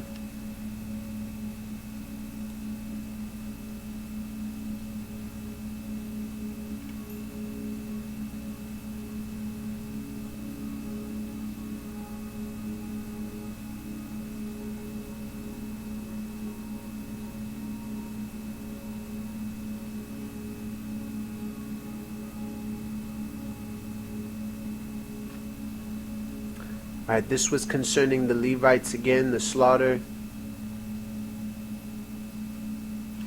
Alright, last few. This is in the book of Jubilee still, Yahweh, chapter 30. Dinah ravished, slaughter of the Shechemites, laws against intermarriage between Yasharal and the heathen. Levi, Lawayah, chosen for the priesthood on account of his slaughter of the Shechemites. And Dinah recovered, Jacob's reproof. And this was supposed to go before reading the blessing from Isaac to Levi and Judah. So chapter 30 verse 1. And in the first year, the first day of the 6th week, 2143 Anumudi from the beginning, he went up to Salam, to peace, to the east of Shechem in peace, in the 4th month. So in the first day in the 6th week of the 4th month, in 2143 possibly BC, of course. And there they carried off Dinah, the daughter of Jacob, into the house of Shechem, the son of Hamor, the Hivite, the prince of the land. And he lay with her and defiled her, and she was a little girl, a child of 12 years. Because the Hivites, Islamic people, are rapists. And he besought his father and her brothers that she might be given to him to wife. And Jacob and his sons were wroth because of the men of Shechem, for they had defiled Dinah their sister. And they spake to them with evil intent, and dealt deceitfully with them, and beguiled them. And Shemaiwan and Lawyah came unexpectedly to Shechem, and executed judgment on all the men of Shechem, and slew all the men whom they found in it, and left not a single one remaining in it. They slew all in torments, because they had dishonored their 12-year-old sister Dinah. And thus let it not again be done from henceforth that a daughter of Yasharal be defiled. For judgment is ordained in heaven against them that they should destroy, with the sword all the men of the Sectamites, because they had wrought shame in Yasharal. So what Levi and Simeon did was righteous. And the Most High delivered them into the hands of the sons of Jacob, that they might exterminate them with the sword and execute judgment upon them, and that it might not thus again be done in Yasharal, that a virgin of Yasharal should be defiled. And if there is any man who wishes in Yasharal to give his daughter or his sister to any man who is of the seed of the Gentiles or Philistines, he shall surely die, and they shall stone him with stones, for he hath wrought shame in Yasharal. And they shall burn the woman with fire, because she had dishonored the name of the house of her father, and she shall be rooted out of Yasharal. That's why they barely talk of Dinah. And let not an adulteress and no uncleanness be found in Yasharal throughout all the days of the generations of the earth. For Yasharal is holy unto Yahweh, and every man who has defiled it shall surely die. Anyone who defiles his temple, the flesh, they shall stone him with stones. For thus has it been ordained and written in the heavenly tablets regarding all the seed of Yasharal. He who defileth it shall surely die, and he shall be stoned with stones. And to this law there is no limits of days, and no remission, nor any atonement. But the man who has defiled his daughter shall be rooted out in the midst of all Yasharal, because he has given of his seed to Molech, the devil, the 6-point star of Baal, and wrought impiously so as to defile it, which means lacking spiritual devotion to defile it. And do thou, Masha, Moses, command the children of Yasharal, and exhort them not to give their daughters to the Gentiles, and not to take for their sons any of the daughters of the Gentiles, for this is abominable before the Most High. For this reason I have written for thee in the words of the law, as the deeds of the Sectamites, which they wrought against Dinah, and how the sons of Jacob spake, saying, we will not give our daughter to a man who is uncircumcised, for that were a reproach and an offense unto us. And it is a reproach to Yasharal, Jacob, to those who live, and to those that take the daughters of the Gentiles. For this is unclean and abominable to Yasharal. And Yasharal will not be free from this uncleanness if it has a wife of the daughters of the Gentiles, or has given any of his daughters to a man who is of any of the Gentiles. For there will be plague upon plague, and curse upon curse, and every judgment and plague and curse will come upon him, if he do this thing, or hide his eyes from those who commit uncleanness, or those who defile the sanctuary of the Most High. So Levi and Simeon couldn't turn their eye from it, or they will be cursed. Or those who profane his holy name, Yahweh, then will the whole nation together be judged for all the uncleanness and profanation of this man. And there will be no respect of persons, and no consideration of persons, and no receiving at his hands of fruits and offerings and burnt offerings and fat, nor the fragrance of sweet savour, so as to accept it. And so fear every man or woman in Yasharal who defiles the sanctuary.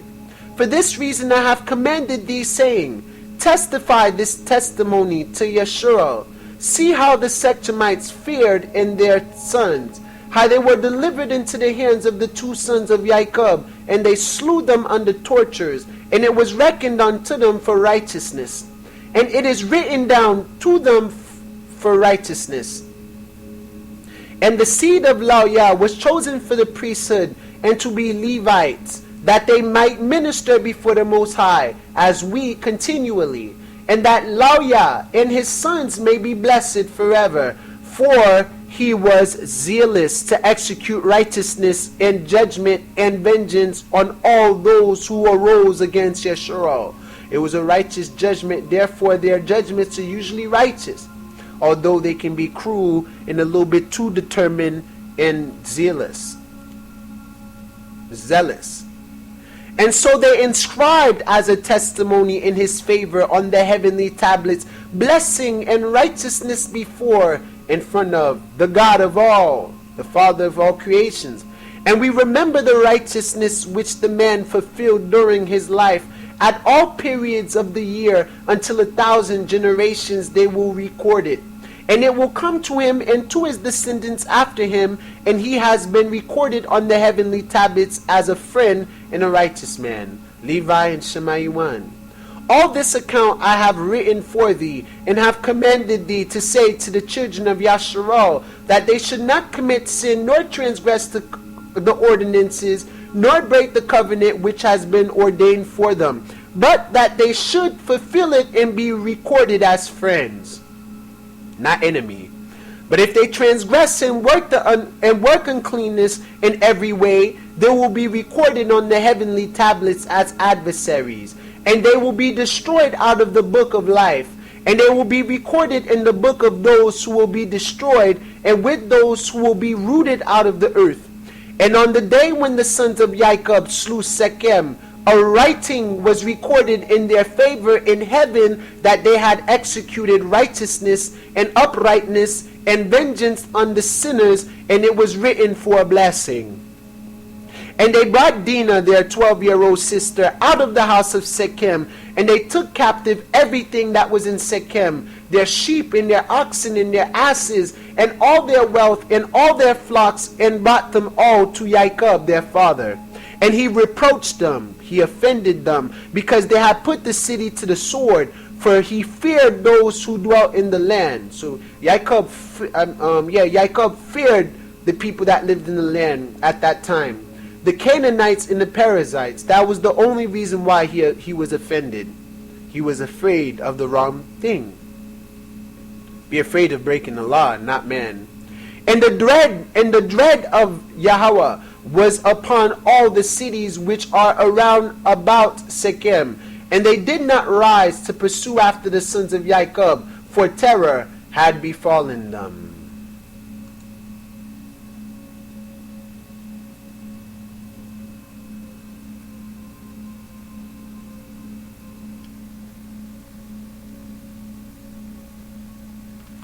And this right here, chapter 24 of Jubilee, is concerning what happened at Bayatal with Jacob. And that's when Jacob sold his birthright. Right here in chapter 25, Rebecca tells Jacob not to marry a Canaanitish woman who was like a Canaanite. And Jacob promises to marry a daughter of Laban, despite the urgent request of Esau that he should marry a Canaanitish woman. And then Rebecca blesses Jacob in that chapter.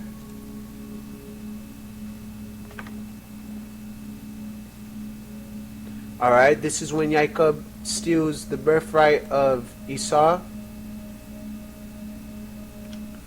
after Jacob had left. The book of Jubilee is a very good book. Esau marries heathens. Alright, chapter 29. Alright, this is looking good. Reuben sinned with Bilhah.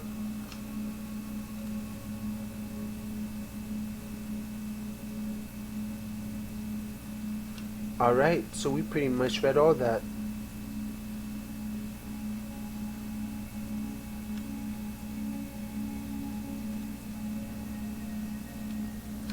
31, 32. Alright, so to finish it off now, in Malachi chapter 2, verse 1, a warning to priests. Where we at on time? And now, O ye priests, the Levites, this commandment is for you. If you will not hear, and if you will not lay it to heart, to give glory unto my name, saith Yahweh to Zebawat, I will even send a curse upon you, and I will curse your blessings. Yeah, I have cursed them already, because ye do not lay it to heart. Behold, I will corrupt your seed and spread dung upon your faces, even the dung of your solemn feasts, and one shall take you away with it. And ye shall know that I have sent this commandment unto you, that my covenant might be with Lawayah, saith Yahweh of hosts, of the army. My covenant was with him of life and peace, and I gave them to him for the fear wherewith he feared me, and was afraid before my name. The law of truth was in his mouth, and iniquity was not found in his lips. He walked with me in peace and equity, and did turn many away from iniquity. For the priest's lips should keep knowledge, and they should seek the law at his mouth. For he is the messenger of Yahweh Tazabawat, which is Yeshua. But ye are departed out of the way. Ye have caused many to stumble at the law. Ye have corrupted the covenant of Lawayah, saith Yahweh Tazabah. Therefore have I also made you contemptible and base at the bottom, base, before all the people, in front of all the people were at the bottom. According as ye have not kept my ways, but have been partial in the law. So Judah's unfaithfulness, to end this off. Verse 10. Have we not all one Father? Hath not one Yah, Alahayam, created us? Why do we deal treacherously, every man against his brother, by profaning the covenant of our fathers? Love thy neighbor. Yahweh had dealt treacherously, and an abomination is committed in Yasharal and in Yahweh. For Yahweh had profaned the holiness of Yahweh which he loved, and hath married the daughter of a strange god, which is spiritual adultery and spiritual fornication. Yahweh will cut off the man that doeth this, the master and the scholar, out of the tabernacles of Jacob, and him that offereth an offering unto Yahweh Tazabat. Because their blessings shall be cursed, and their prayers will not be answered, and the Most High shall turn his back on whomever. And this have ye done again, covering the altar of Yahweh with tears, with weeping, and with crying out, insomuch that he regardeth not the offering any more, or receiveth it with good will at your hand. Because where's the gladness and joy when you sacrifice? Yet ye say, wherefore? Where did we stumble and mess up? Because Yahweh hath been witness between thee and the wife of thy youth, against whom thou hast dealt treacherously. Yet is she that thy companion, and the wife of thy covenant? And did not he make one? Yet had he the residue of the Spirit. And wherefore one? That he might seek a godly seed. Therefore take heed to your spirit, and let none deal treacherously against the wife of his youth. For Yahweh, the Yah of Yasharal, saith that he hateth putting away. He hate when we put away what he puts out. For one covereth violence with his garment, saith Yahweh of hosts. Therefore take heed to your spirit, that ye deal not treacherously. Ye have wearied Yahweh with your words. Yet ye say, wherein have we wearied him? When ye say, everyone that doeth evil is good in the sight of Yahweh, and he delighteth in them. Or where is the God of judgment? It wearies him. And remember again, everyone shall be judged according to his law.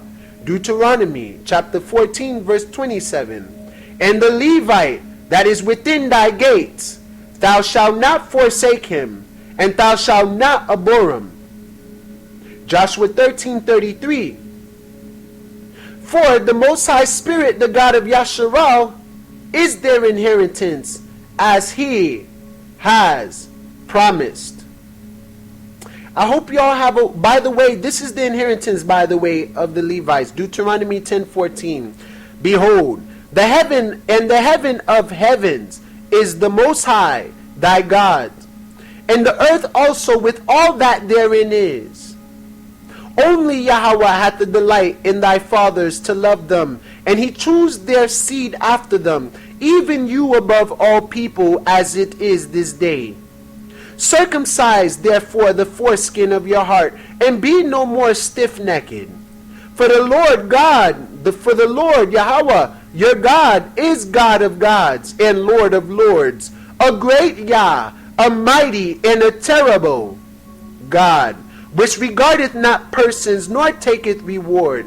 He do execute the judgment of the fatherless and widow, and loveth the stranger, in giving him food and raiment. Love ye therefore the stranger, for ye were strangers in the land of Egypt. Thou shalt fear the Lord thy God, Yahweh Elohim. Him shalt thou serve, and to him shalt thou cleave, and swear by his name, Yah. He is thy praise, and he is thy Yah, that hath done for thee these great and terrible things which thine eyes have seen. Thy fathers went down into Egypt with 70 persons, which is 70 people. And now the Lord Yahweh thy God hath made thee as the stars of heaven for multitude.